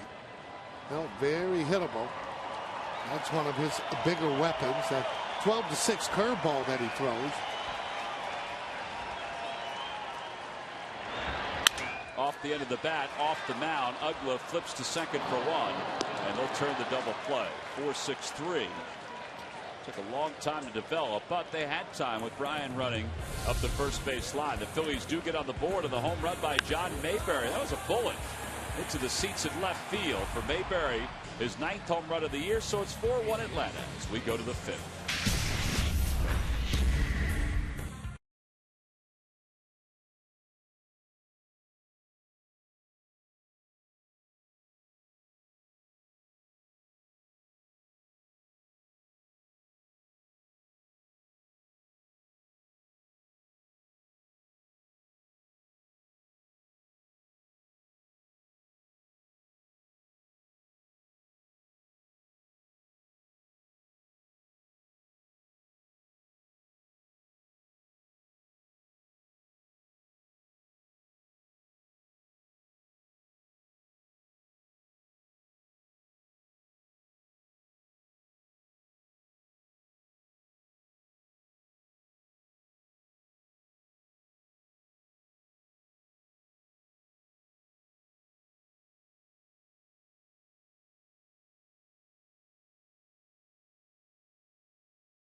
Ballpark. Friday the 10th is Toyota Wall of Fame night. Saturday the 11th is Toyota Alumni night. And Sunday the 12th, Baseball Tomorrow Fund of the Phillies baseball and softball equipment collection to benefit Pitch In for Baseball. August brings plenty of great opportunities to come see Citizens Bank Park and your Phillies. Go to Phillies.com.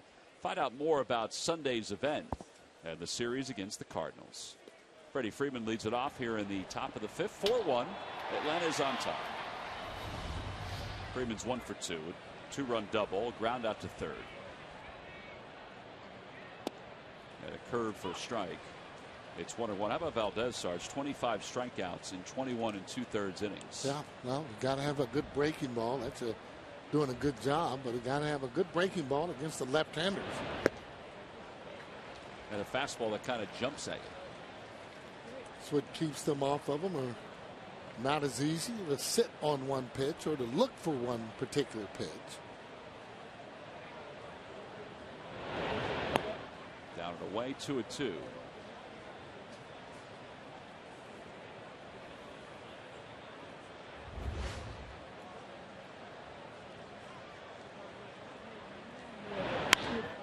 Center field. See if the wind keeps this one in the yard. It will. And Mayberry makes the catch. Well, I tell you what, much better direction. That ball hit, you've seen him there. He actually went back, didn't drift at the ball. He went back very quick and then looked up. That's what you're supposed to do. And when you do that, you're not going to be running into any walls or any other fences. That's a good play, even though you look at it, you might say, oh, that's just routine. You know, he's been drifting on the ball some, and it's causing him some problems. Juan Samuel said today that he was going to work with Mayberry on just that, on being more aggressive, going out to the spot, particularly in center field. And, you know, because Juan thought yesterday that Mayberry did drift on that home run and probably could have been able to make the catch if he had gone back to the spot. Well, I mean, Juan knows that because, again, he played in the outfield. But not only that, though, once you're going back, you're drifting. Just the mere fact he ran right into the fence, didn't know where he was. That's a swing. Yes, it is. Third base umpire Tim Timmons confirmed it. There are 2 outs, 2 strikeouts for Valdez.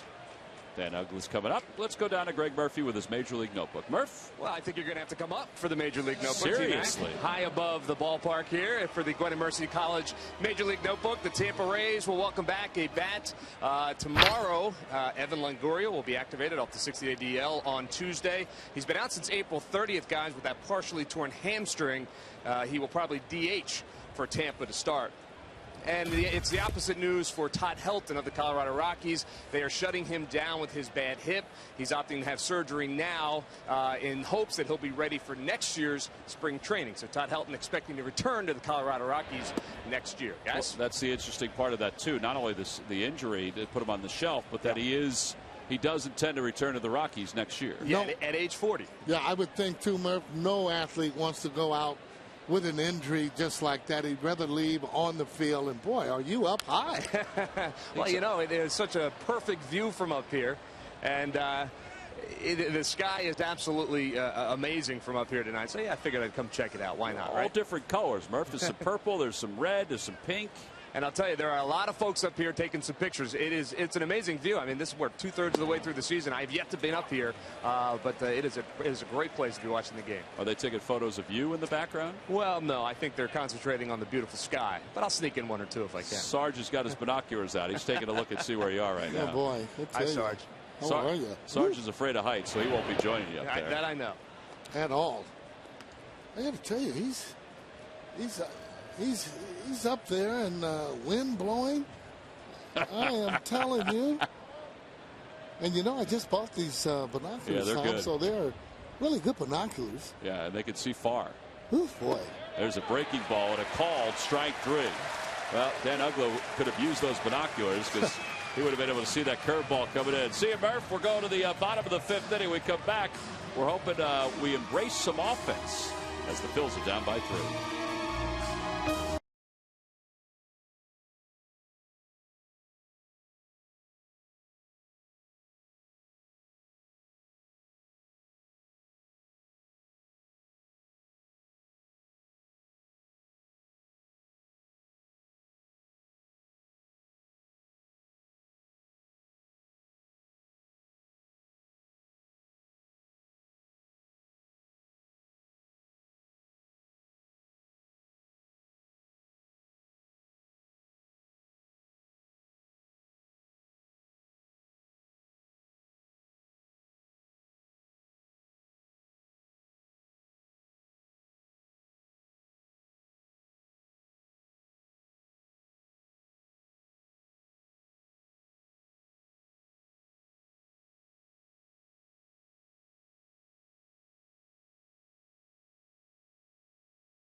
analysis and reaction on this ball game, plus reports from Eagles training camp in Lehigh as they continue to grieve the loss of Andy Reid's son Garrett.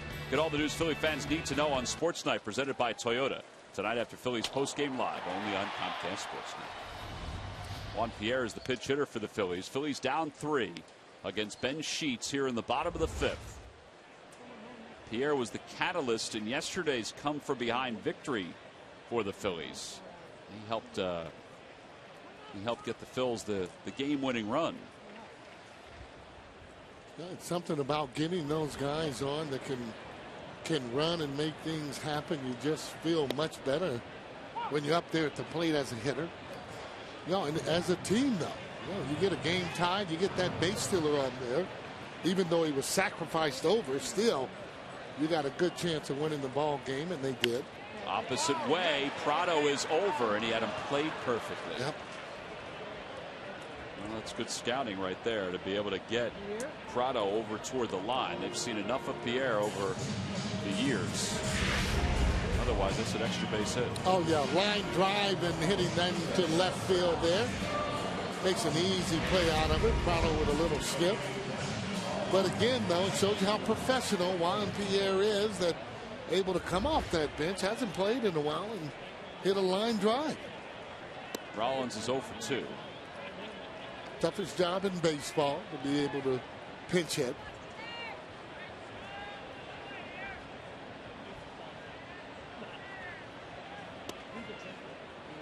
And I say the toughest because you only have that one chance usually. You know, when you're starting, you got 4 times usually you're going to come up to the plate.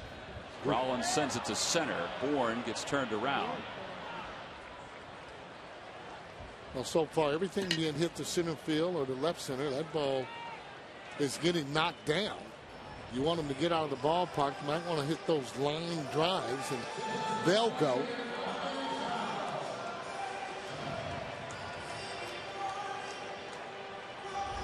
Dominic Brown has been on base twice today. He singled in the first, hit by a pitch in the third. Hits that one hard. It was right on the nose, but right at Dan Uggla. And an easy inning for Ben Sheets. He's thrown 66 pitches through 5 innings so far tonight. It's the first time tonight he's retired the Phillies in order. We are finished with our first 5 here at the ballpark. We go to the 6th.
Taking advantage of every opportunity given to them. The Phillies catchers this season have been taking a beating. While they're on the disabled list, Eric Kratz stepped up from the Iron Pigs and is delivering in all areas. His bat has been consistent and full of extra base hits.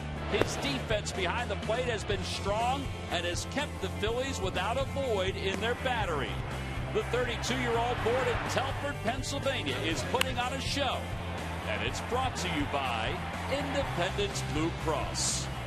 Changing the game.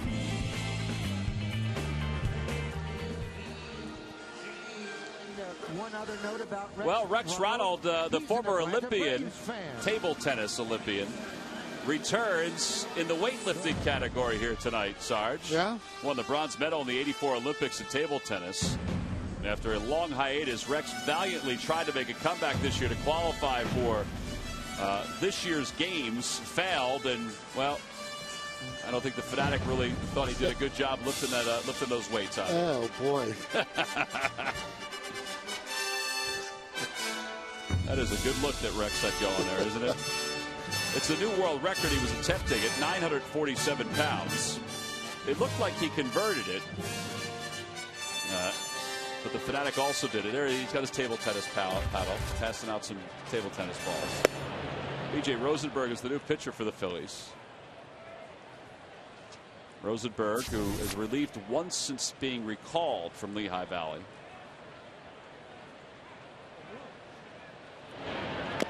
Had a foul ball. It's 1-1. The bat got a piece of or the ball got a piece of the tip of the glove for Schneider and knocked the glove off. That's going to hurt a little bit. Yeah. Francisco's 0 for 1. They're giving Schneider a little extra time. Not bad numbers for a guy that doesn't play every day. 3 pinch hits he has so far this year. So you do know he does have some power. Change up outside, 2-1. Well, they targeted him at the start of this year, right around I think the last week of spring training, that he would be a guy that could fill in for Chipper Jones. They needed to have somebody other than Martin Prado fill in for Jones because they wanted Prado to be in left field. Well, you look at the way that he hits, he kind of almost turns the way that Mays used to tell us to turn. See that little turn right there? Although his swing is a little bit too long for me. And when I say long, it's like he's trying to hit every ball out of the ballpark. That ball that's on the outside, you got to really kind of shorten up. When that pitcher's turning for you young hitters, you want to turn just like that. Ball's hit well to left center field. Mayberry watches it go off the base of the wall. I'm not sure which angle he was waiting for on that one, but Brown plays it in. And it's a leadoff double for Juan Francisco. Generate a lot of power when you're able to get your hips into the ball and also your arms. That's just a classic swing. Again, this guy doesn't play every day. Take a look at him as he lows. See how he turns there, foot down? Look where the head is right there. And I mean, he drives the ball. It's Shortstop, a no-no, however. He Yanesh. thought he hit the ball out of the ballpark, posing for like maybe a pitcher or so. Need to get on his horse as he gets into second. All right, now for Rosenberg, Phillies are down 3, trying to keep this to the 3-run game. Paul Yanesh doubled and scored his last time up. He's 1 for 2. And he takes inside. They appeal, no swing, says Jeff Kellogg.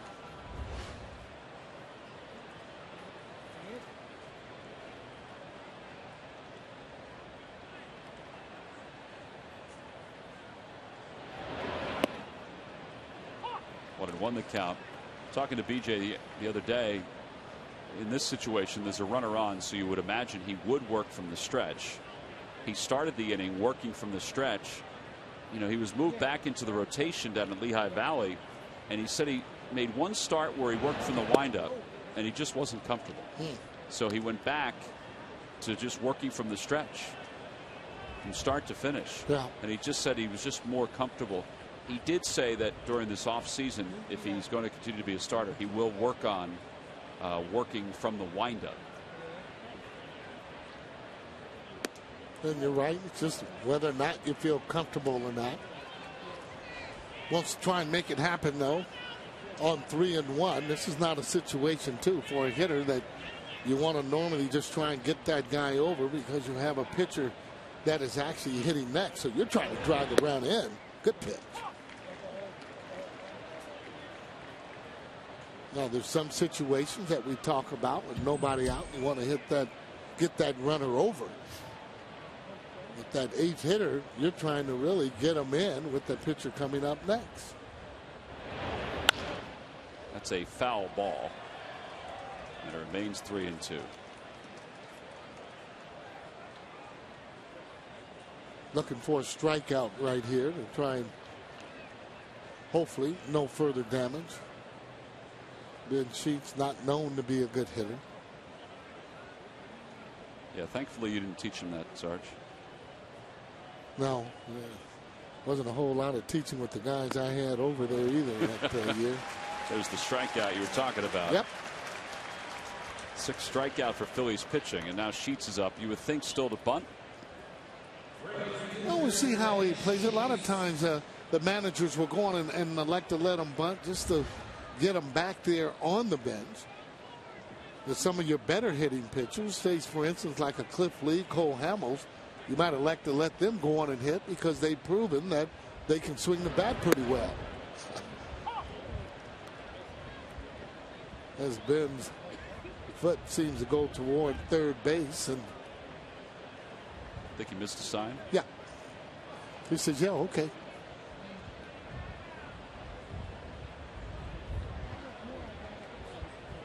That bothers the manager, doesn't it? It does with the everyday players. They give usually a pass to the pitchers, and Ben's been out of the game here for a bit. I don't know. It looked like Freddie Gonzalez was upset about it, but he did get the bunt down. Sacrifice is successful. Now he's happy. And the putout goes 1-4.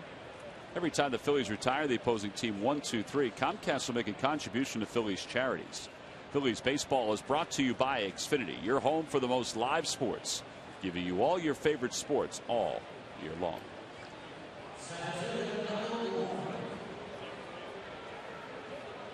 Can't give in here. No. He's got to make his pitches. And again, Bourne is a player that strikes out a lot. So you want to make your pitches and make him hit your pitch. Not giving in to him.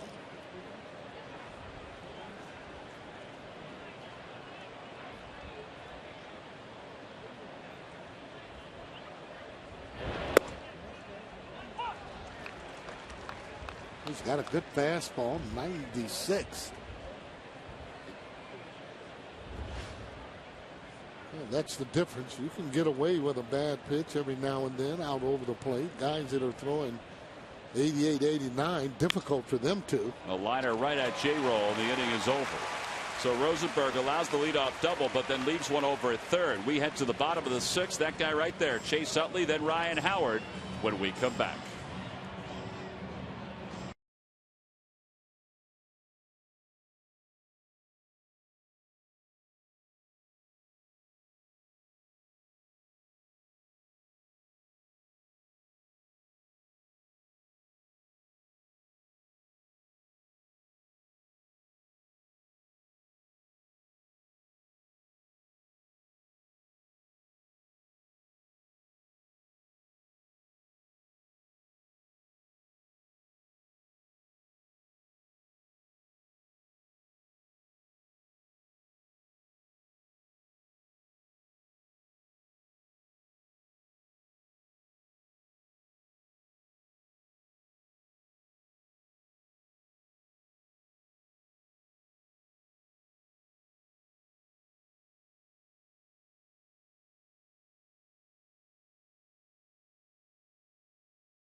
HD triple play provider of your Phillies. By McDonald's. Now at McDonald's, any size soft drink or sweet tea is $1. And by Toyota. Every new Toyota purchase comes with Toyota Care.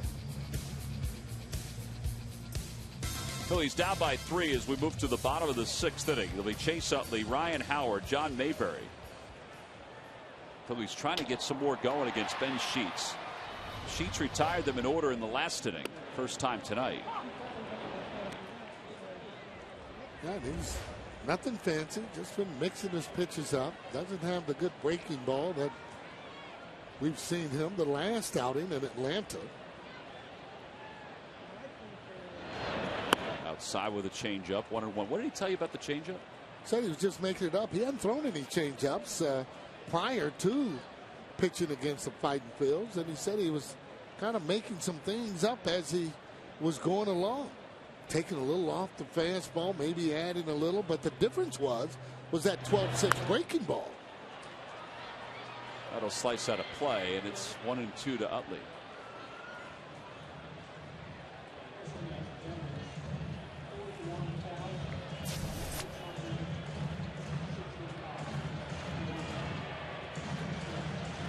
I see strikeout to walk ratio, the active leaders.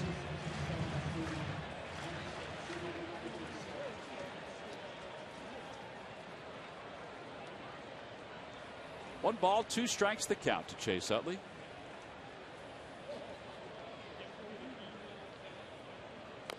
And a foul ball off his foot. It remains 1-2.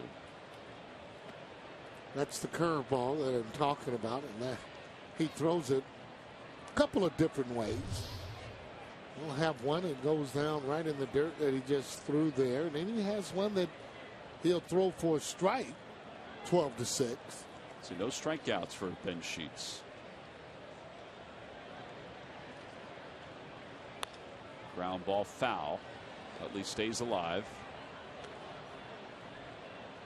And that would show you that he doesn't have it really going on, that breaking ball. He usually gets a lot of guys swinging and missing at that breaking pitch.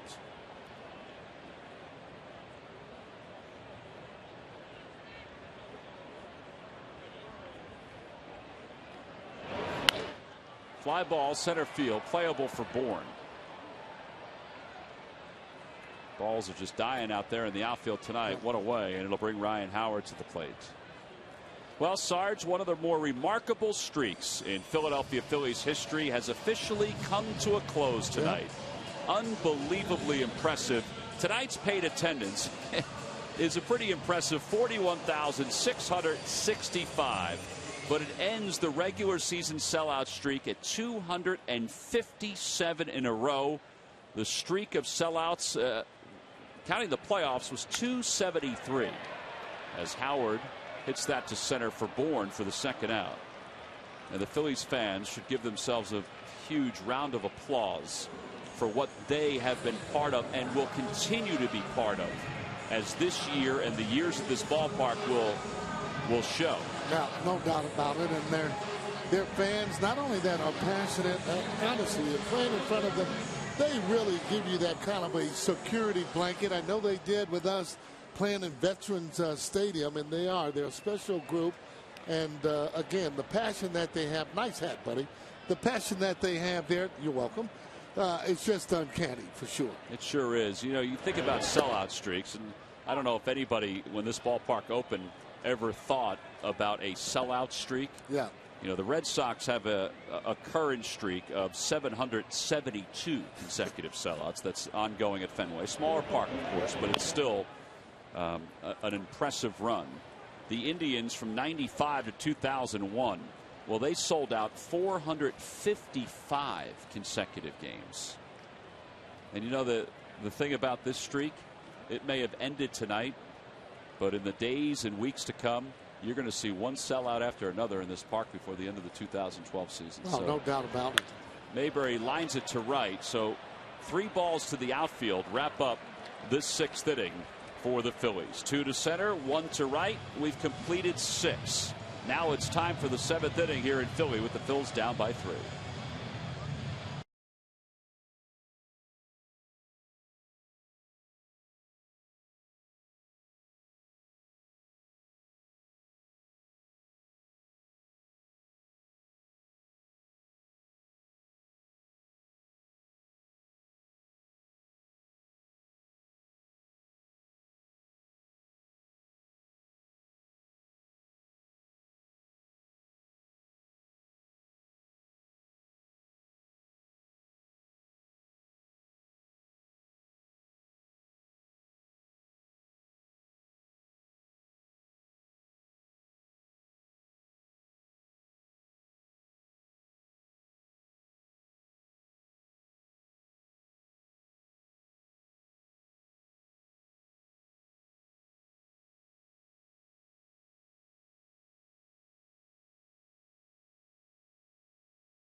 Well, here's our game summary. And the Braves with a 3-run third inning big hit. There was Freddie Freeman's 2-run double. He went to third on the throw to the plate, then scored on a wild pitch. Ben Sheets has done another good job for him, too. 6 hit balls hard off him early, not so much lately.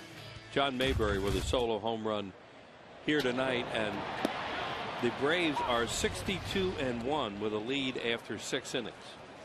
And it gets even better as the night moves on. 56-0 when leading after 8. Yep. It's 0-1 the count to Martin Prado as we start the 7th here in Philadelphia. Just a 3-run deficit. It's 0-2 now to Prado. It was 1 for 3. Grounded out to short. Singled and scored in the 3rd. Flied out to left in the 4th.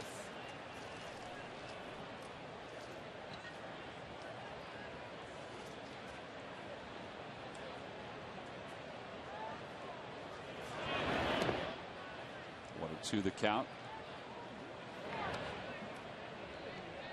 B.J. Rosenberg allowed a leadoff double in the 6th, but then worked around it to finish up the 6th. Now he's in his 2nd inning of relief work. Jeremy Horst is behind him in the bullpen, warming up. Again, we said this the last time he was out there. He's got a good fastball. You know, that one was at 96 miles per hour. Yeah, he keeps it out of the middle of the plate. He has a chance. And his breaking ball was pretty good last time out, too. And that'll be the thing that'll make him up here. If he can throw a breaking ball with that kind of fastball. Over toward first. Howard tries to keep it around the bag, and he throws to Rosenberg in time. 3-1 on the putout. Well, he was calm and kept himself composed. He was able to make that play.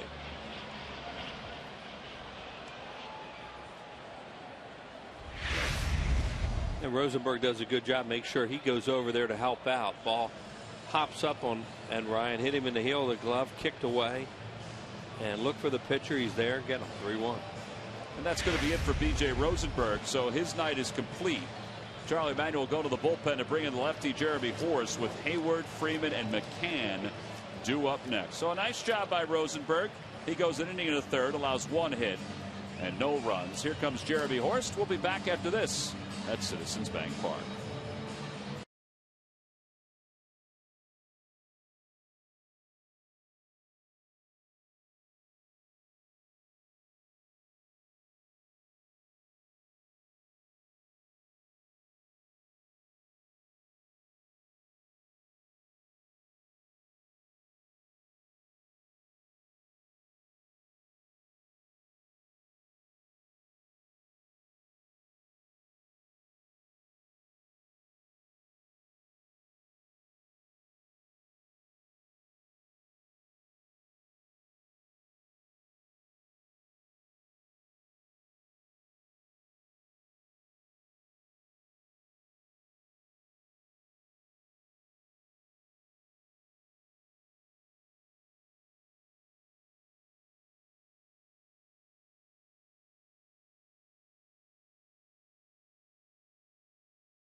He went an inning and a third, allowed 1 hit, and now he'll give way to Jeremy Horst, who will come on because Jason Hayward, a lefty's due up. Then Freddie Freeman, also a left-hander, and Brian McCann. Phillies are down by 3.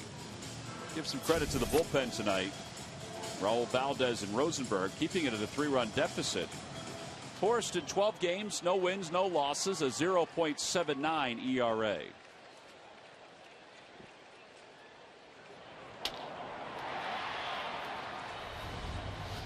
Oh, Valdez got Hayward on strikes his last time up on a nasty pitch. Swing and a miss. That was just like that pitch right there. Well, he's a different hitter against left-handed pitchers with a hard breaking ball like that. And, you know, that's why it's nice to be able to bring Valdez back tonight in this series against Atlanta, because they're, we mentioned it earlier in the game, they are so left-handed. 0-2 the count. And even though it doesn't have the effect that it used to, it's still better to turn Chipper Jones around right-handed. He's a good hitter right-handed, but you know, left-handed has always been his better side. Line drive just over the head of Utley. Well, they tried that slider again. They've gotten just too much to the plate. Yeah, especially with 2 strikes. And Hayward has a hit with 1 man down. These lucky fans are tonight's Citizens 7. They will each receive a prize pack courtesy of Citizens Bank. Citizens Bank with the most 7-day branches in the Philadelphia area. To find a branch near you, visit citizensbank.com. Hayward was diving out there. There's that fanatic dangle hat. Hayward was diving out there looking for slider, obviously, after those first couple pitches. He hung it enough that he could hook it for a base hit. Now the Phillies will set up to try to turn 2 with Freeman up.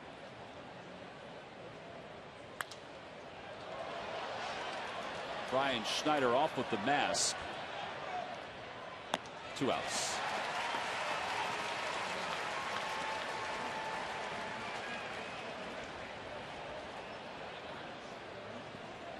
That was a big league pop-up. It sure was. That's a strong guy getting a ball that high. Man.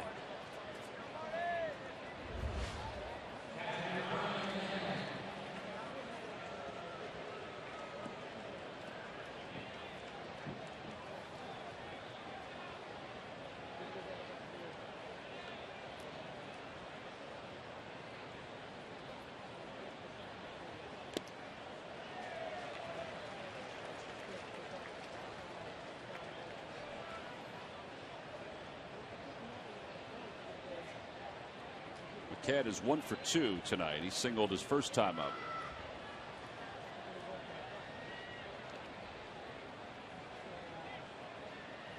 Looking ahead to the Phillies bottom of the 7th. Scherholtz, Franzen and Schneider are due up.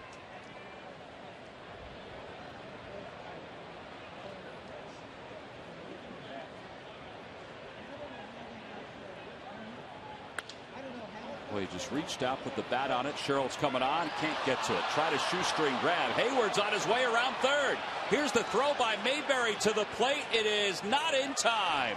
Sherholtz didn't realize it wasn't in his glove, and it just sat there in right field and enabled Hayward, who was running the whole way, to come all the way around and score the game's 5th run for the Braves.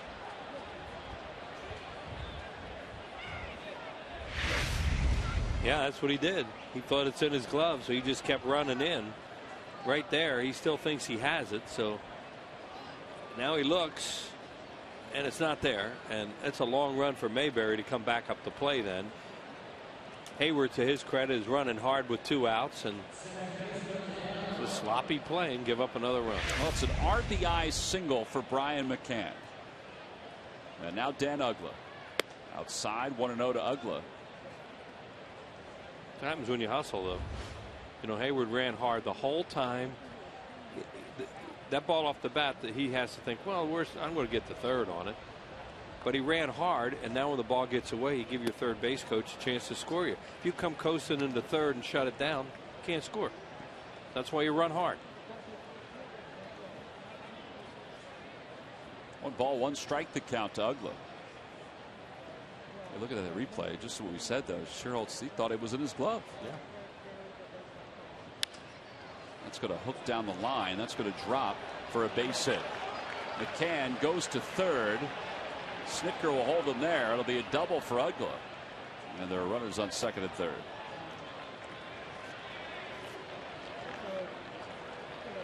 Second hit of the night for Dan Uggla, who had been 21 for 165 coming in. This park will wake him up. If anyone will. If any park will, this one will.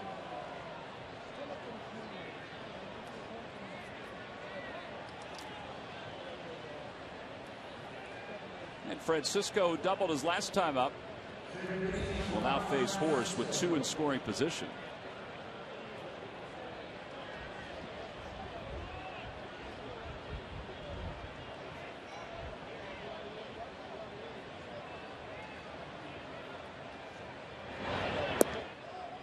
They appeal, no swing, and it's 1-0.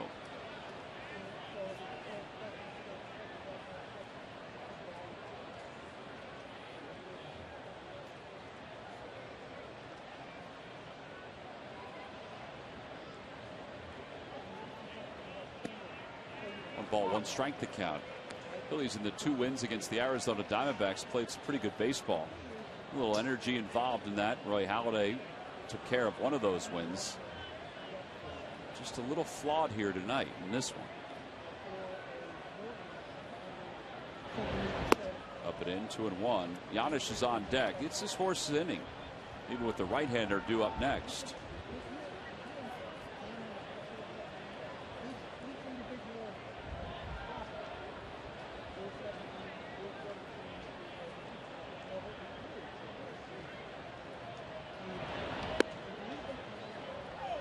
Doesn't have command of a breaking ball tonight the way you have to get these left-handed hitters out. It started out okay and then hung that pitch to Hayward a little bit, and since then it's been a problem.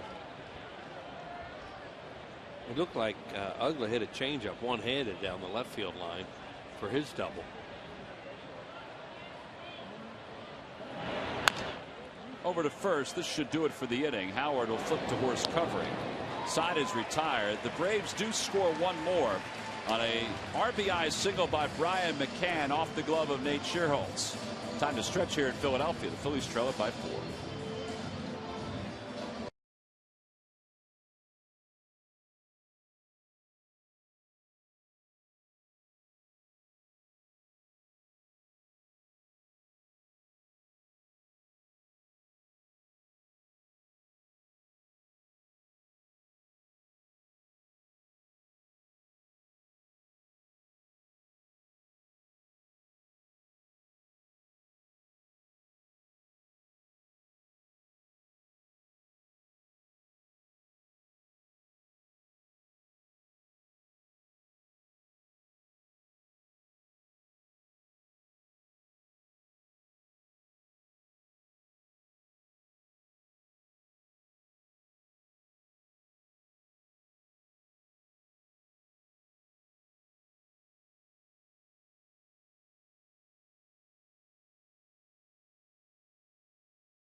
All right, Wheels, here you go.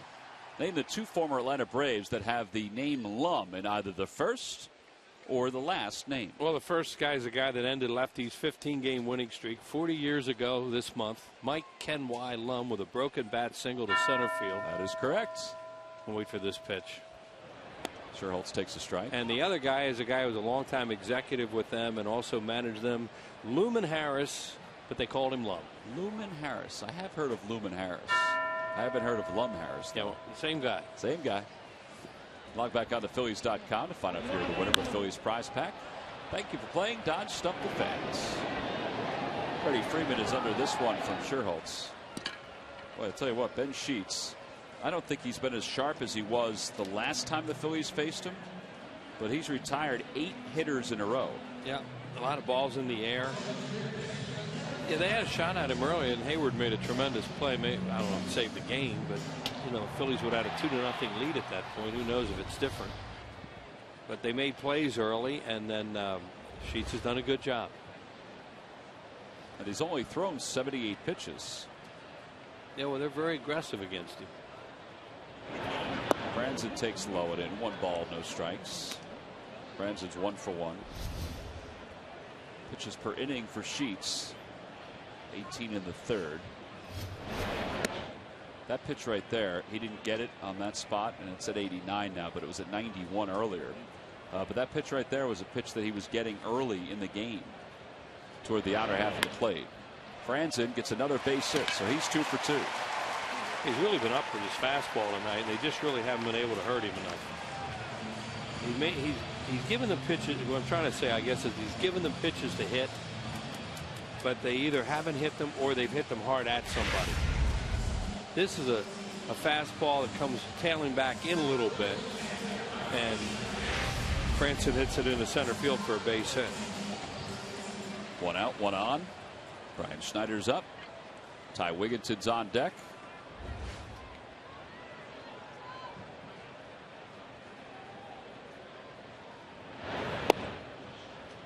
Brian Schneider's the guy who hit that ball back in the second that was tracked down by Jason Hayward.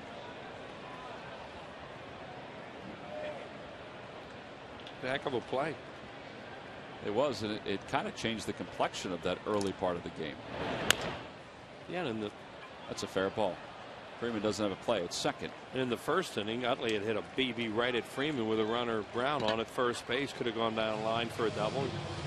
Something there. That's what I mean. Early in the game, they had shots at him, but they hit balls hard at people. Ty Wigginton will hit for Jeremy Horst here in the home seventh.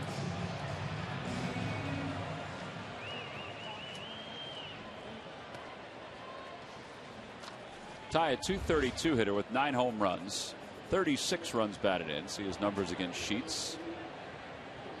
They're pretty good. They're very good. 12 for 36.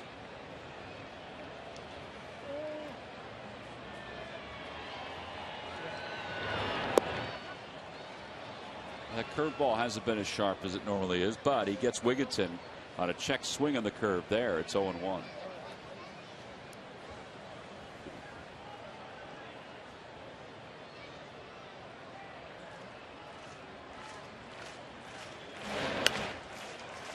To the count.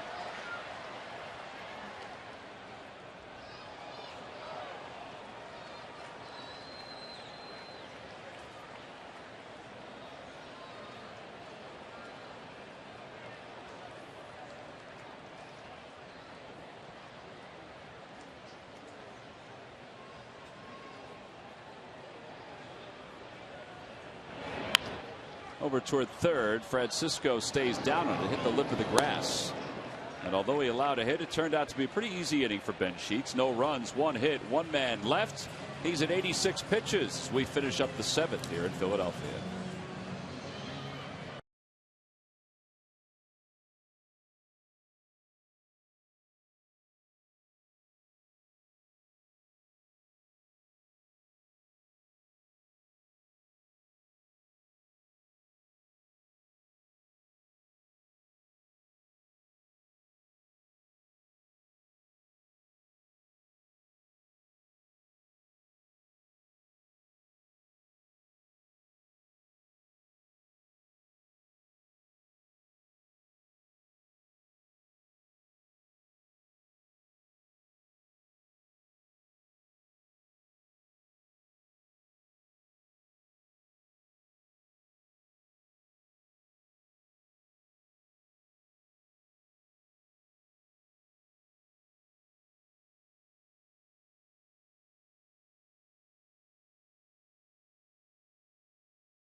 Talk to us today about how we can help guide you to the loan that's right for you. By Thomas Jefferson University Hospital.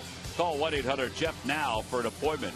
And by Dodge. Visit Dodge.com or your local Dodge dealer today. Ben Sheets' pitch total is so low that he's going to pitch another inning, and he's going to come out and hit. Well, as Paul Janisch steps up, fans are doing a little dancing on the dugout, some of the young fans, and the song ended, but that young lady's just going to keep on keeping on. Michael Schwimmer's the new pitcher for the Phillies. Schwimmer in his 30th game, 2-1 with a 3.58 earned run average.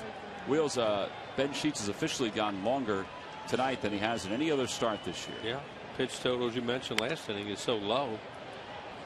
And their bullpen is outstanding that they probably used it a lot, and they would love to give some of those guys a night off, and they should be able to do it tonight. Up by 4. There's Kimbrel. There's Venters, who they gave a few days off because his elbow was tender. O'Flaherty's next to Venters. Swing and a miss. 0-2 to Giannis. Those 3 guys right there is why they shorten the game as much as they do. They're really good. And Venters is. He's struggled this year, but he's coming back a little bit. They use him earlier than they did last year, and they use O'Flaherty later. Good pitch by Schwimmer, a slider, and Giannis is struck out for the second time this evening.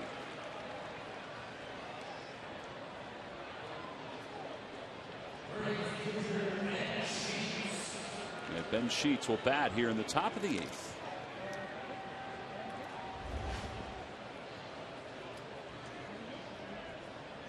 Swing and a miss. 0-1. Well, Wheels, we mentioned before that the sellout streak ends at 257 consecutive regular season games here tonight. 11,585,952 during the streak, with an average attendance of 45,082. And that's regular season. Regular season does not include the postseason. Remarkable. Which would carry it into the 270s. And certainly not the end of the sellouts to come this year. No. And I think we've talked about this before, that whenever the sellout streak came to a close, it would be a celebration of the Phillies fans in so many ways. Really. And this team and the franchise, but really the fans, because they have wrapped themselves around this squad and these teams these last handful of years, and since this ballpark opened, and they haven't let go. Well, when this place opened, you were never going to apologize for 41,665 in your ballpark. That's a wonderful crowd, and it's not a sellout. That part of it's over, but the fans, the support here is just unbelievable, and it'll continue to be. And there'll always be dangle hats. Yeah, well, this will be the year of the dangle hat. 2 away, and it's going to bring Michael Bourne to the plate. Food's pretty good too. Howard is there. Schwimmer will cover. Bourne was right in his back pocket. 3-1 on the putout. Braves go down in order here in the 8th inning. It's the first time since the 5th inning they've been retired 1, 2, 3. Middle of the 8th. Food is good. The atmosphere is better.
Jimmy Rollins will lead it off, trying to end an 0 for 13 slump at the start of this game. That's now strung together to 0 for 16. 0 for his last 16.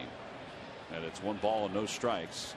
Sheets back on the 27th of July, 1 earned run in 6 innings. Tonight, 7 innings, 1 earned run. His longest outing of the year. The longest outing in a couple of years.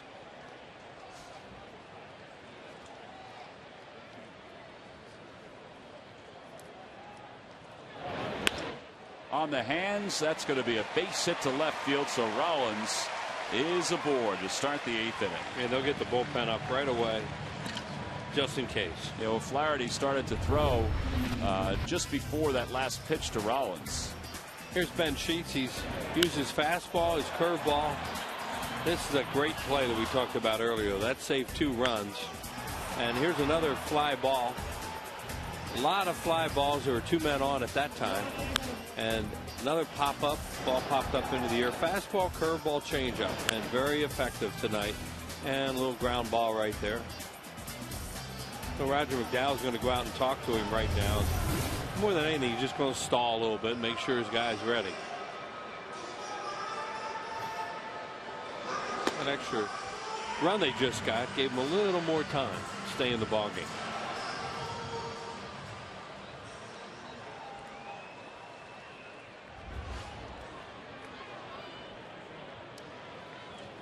So Rollins leads off first for Brown. Brown hits one off the end of the bat. The wind will shoot that one into the seats. It's 0-1.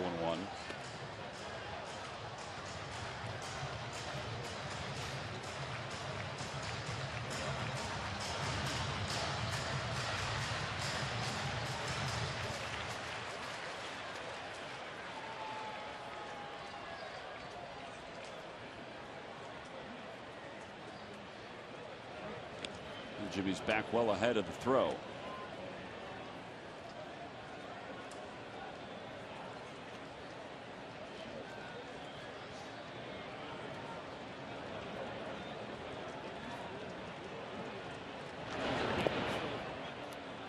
Head down by 4 runs, not going anywhere right now. This ball bounces away.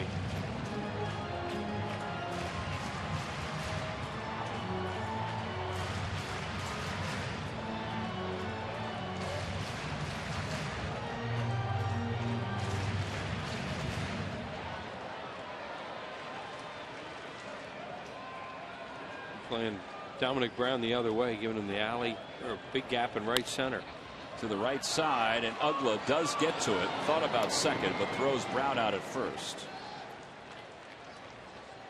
Yeah, Ugla, there's no reason to even think about second on that play.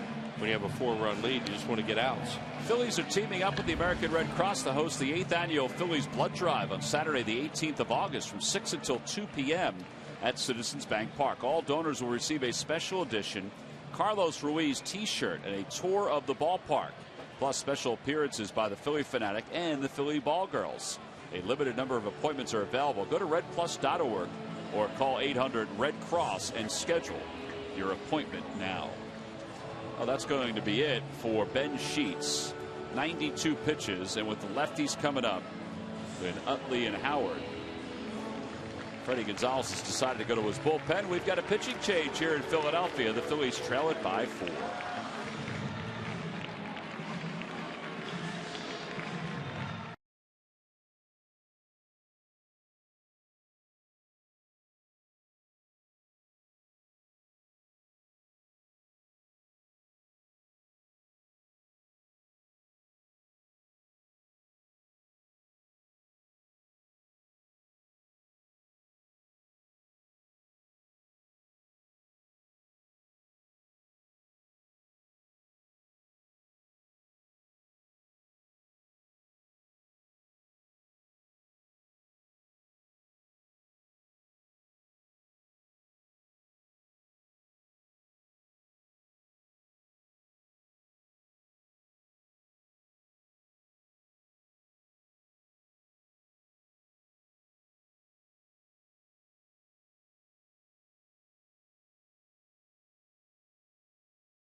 The runner at second is his responsibility. And he'll hand the game over to Eric O'Flaherty here in the 8th with 1 away. O'Flaherty 2-0 with a 2.54 earned run average. 33 strikeouts in 39 innings. He has given up 36 hits, but a majority of those hits have come against right-handers. Lefties, well, it's another story. Yeah, and that's why he's in the game. Utley and Howard, he's faced them a few times. Well, the Phillies have managed just to run in the 4th. That's it.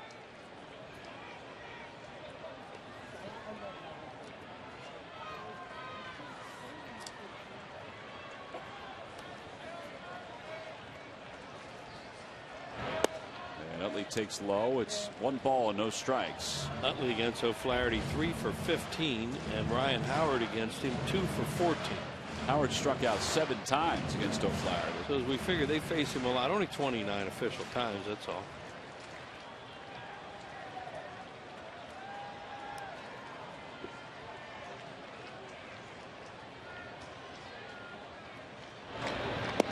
Outside, 2-0. Phillies have certainly made the back end of games interesting recently here at home. Yeah, if they do it tonight, they'll really earn it against these guys. Because they'll get Kimbrel at some point. Braves 51-1 when leading after 6, 56-0 when leading after 8. Utley takes strike 1, 2-1. You figured he was going to be taking the pitch. Rollins is at second.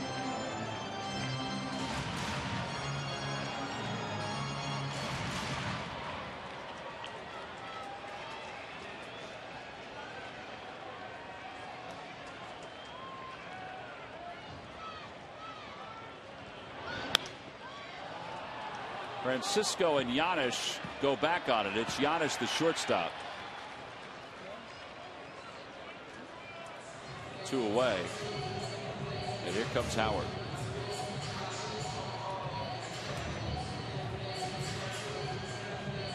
This has just been one of those nights for the Phillies during one of those years.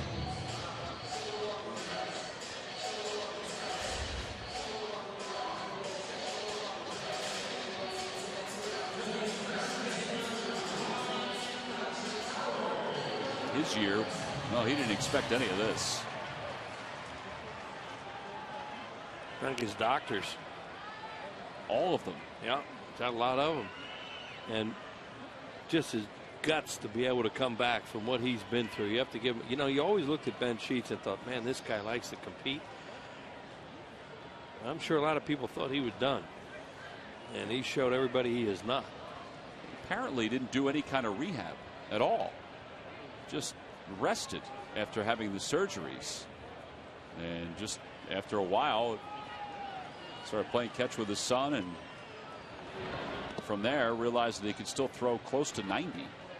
That was the story, that he wouldn't come back. It's like Jim Morris. Remember that story with Jim Morris out of nowhere started pitching for the Tampa Bay Devil Rays? Well, Ben Sheets was an established major leaguer for a number of years. Ran into arm problems with the A's. Lastly, he's playing catch with his son and decided, if I can get up to 90, then I'll think about a comeback. Well, he got up to 90, and tonight he got into the 8th inning. Then gave way to Eric O'Flaherty, who got the last 2 hitters with a runner in scoring position. 8 innings done here in Philadelphia. To the 9th we go. 2, 3, and 4 due up for the Atlanta Braves.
20th at 7:05. It's the first of 4 here at the ballpark. It includes a Hatfield Dollar Dog Night on the 20th of August. Retro Night, 90s Retro Night, Wednesday, August 22nd. Good seats are still available. Go to Phillies.com to purchase your tickets. Top of the 9th inning, Martin Prado leads it off against Michael Schwimmer. A strike to Prado, and it's 0-1. Prado's 1 for 4. Singled and scored in the 3rd. Grounded out twice, flied out to left.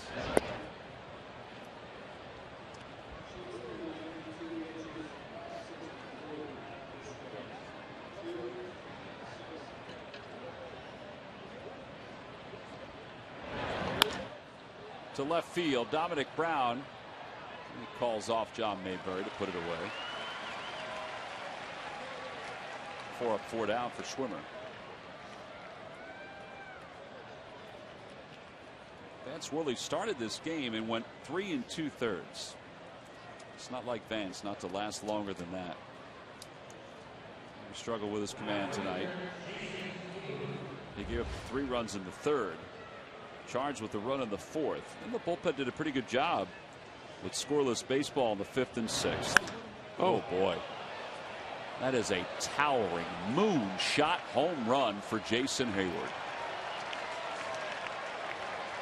6-1 Atlanta. That's his 18th home run. He had been 0 for 6, 1 for his last 10 coming in. I mean, that was a shot. Yeah, I was down in the zone too. Looked like a breaking ball of some kind. And you know, these guys are these left-handed hitters are low ball hitters. They just launch them. Look at his hands drop down. They love the ball down to left-handed hitters. That one just went way up in the air. There it is again, and he barrels it. It's pretty hitting right there. Look how he got his hips out of the way too. Talk about golf swing, a baseball swing. One of the big keys to it is to get your hips out of the way. And boy, did he get open in a hurry. But not in a hurry enough that he's out front. Timing, all timing.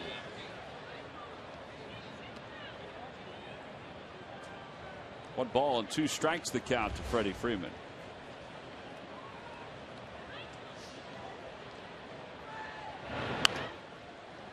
Freeman fouls it away. Well, game 2 coming up tomorrow between the Phillies and the Braves. Cole Hamels will be on the mound for the Phillies. Mike Minor will pitch for Atlanta. That one's way up there too, but it's going to stay in the yard. Utley went out to a spot. There's Cole. Career numbers against the Braves, pretty good. Yeah, last time out he struggled. He walked 6. He's had some really good games against them though. Now Brian McCann.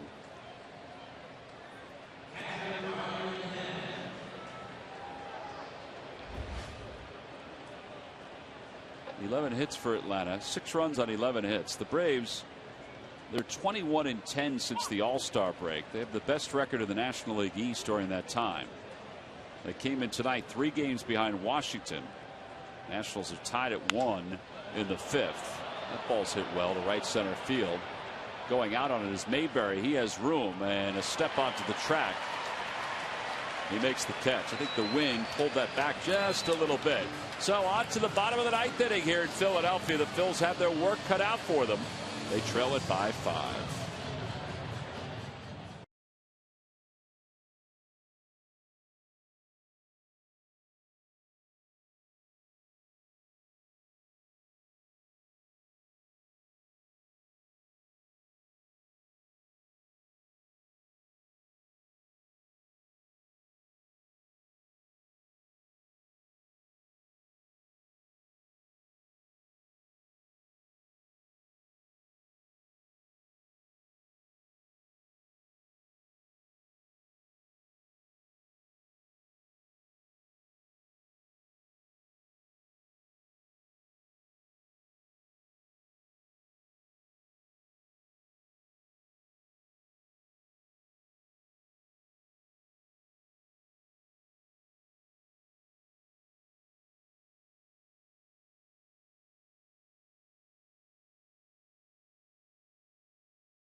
It's presented by Cure Auto Insurance. Highlights of this ball game. A look ahead at tomorrow's matchup between the Phils and the Braves. Again, it's the Phillies postgame show presented by Cure Auto Insurance right here after the game. Home half of the ninth inning. Phils trail it by 5. Let's see what they can get going against the Braves, and right at Christian Martinez. She's still wide-eyed and ready to go. Martinez on a relief of O'Flaherty, 5-2, 3.76 earned run average. And he will face Mayberry, Sherholtz, and Franzen. Those are the scheduled hitters.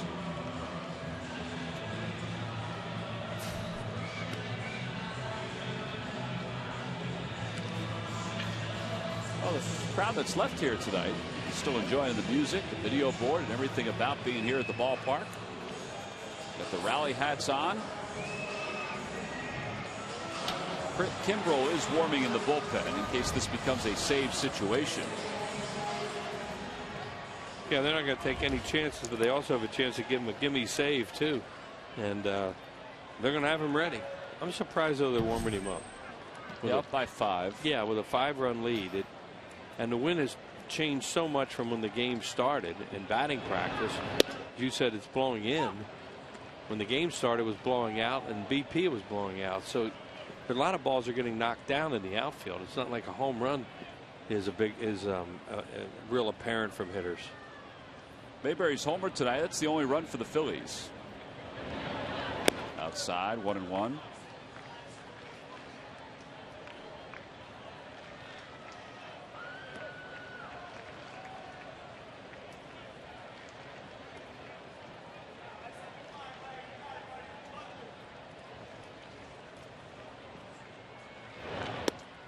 One and two the count. A breaking pitch.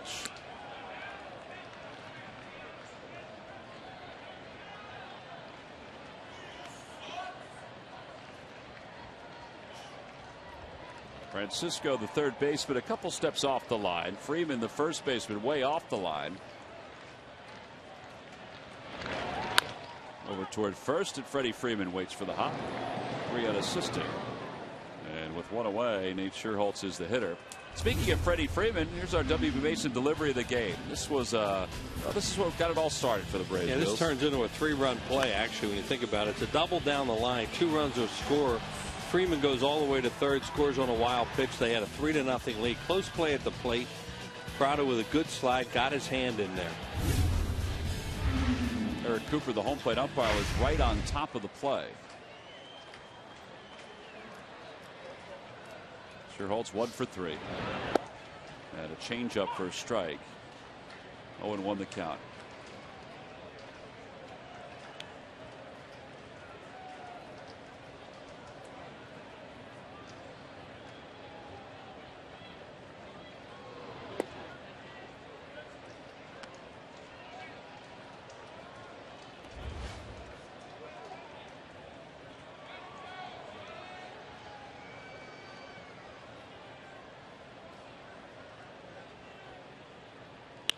Another changeup, and he pulls it towards second. Uggla throws out Sherholtz, hustling up that first base line for the second out here in the ninth.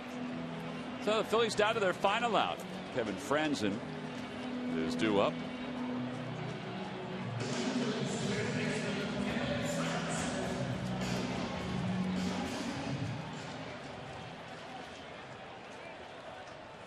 Franzen tonight is 2 for 2. 5 for 13 on the homestand.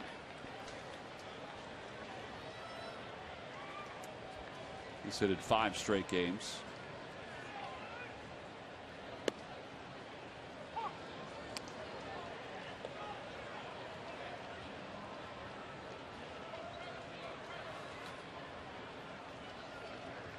Oh, and 1 the count.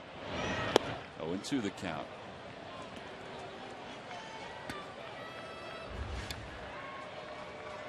That changeup was a little different than the first one that he threw to Franzen for strike 1. He loves his changeup, both the right and left-handed hitters. 0-2 the count to Franzen. Fights it off. He's a really good pitcher for these kind of situations when they don't want to use the back end of the bullpen. They have a lead. He's always come in and been a strike thrower. When he was with the Marlins, same thing. You can hit him once in a while too, but for the most part he'll come in, throw strikes, make you hit the ball.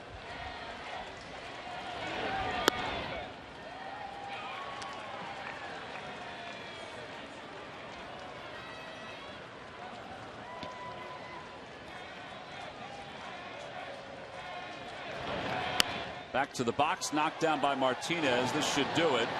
1-3 on the putout, and the Braves have won 7 consecutive games against the Phillies as they win tonight 6-1 as the Phils go down in order here in the bottom of the 9th inning. So a quiet night for the Phillies offense, not a quiet night for Ben Sheets. He picks up the win, his second one against the Phillies this year, and he is our Chevrolet player of the game. 7 1/3, 7 hits, 1 earned run, and 1 walk. It's the first 7-game losing streak in a single season for the Phillies since 1997, when they lost 8 straight to Atlanta. Jason Hayward and the rest of the offense for the Braves, they had a big night, 11 hits and 6 runs. So the Braves take game 1. We'll be back to talk more about it right after this from Citizens Bank Park.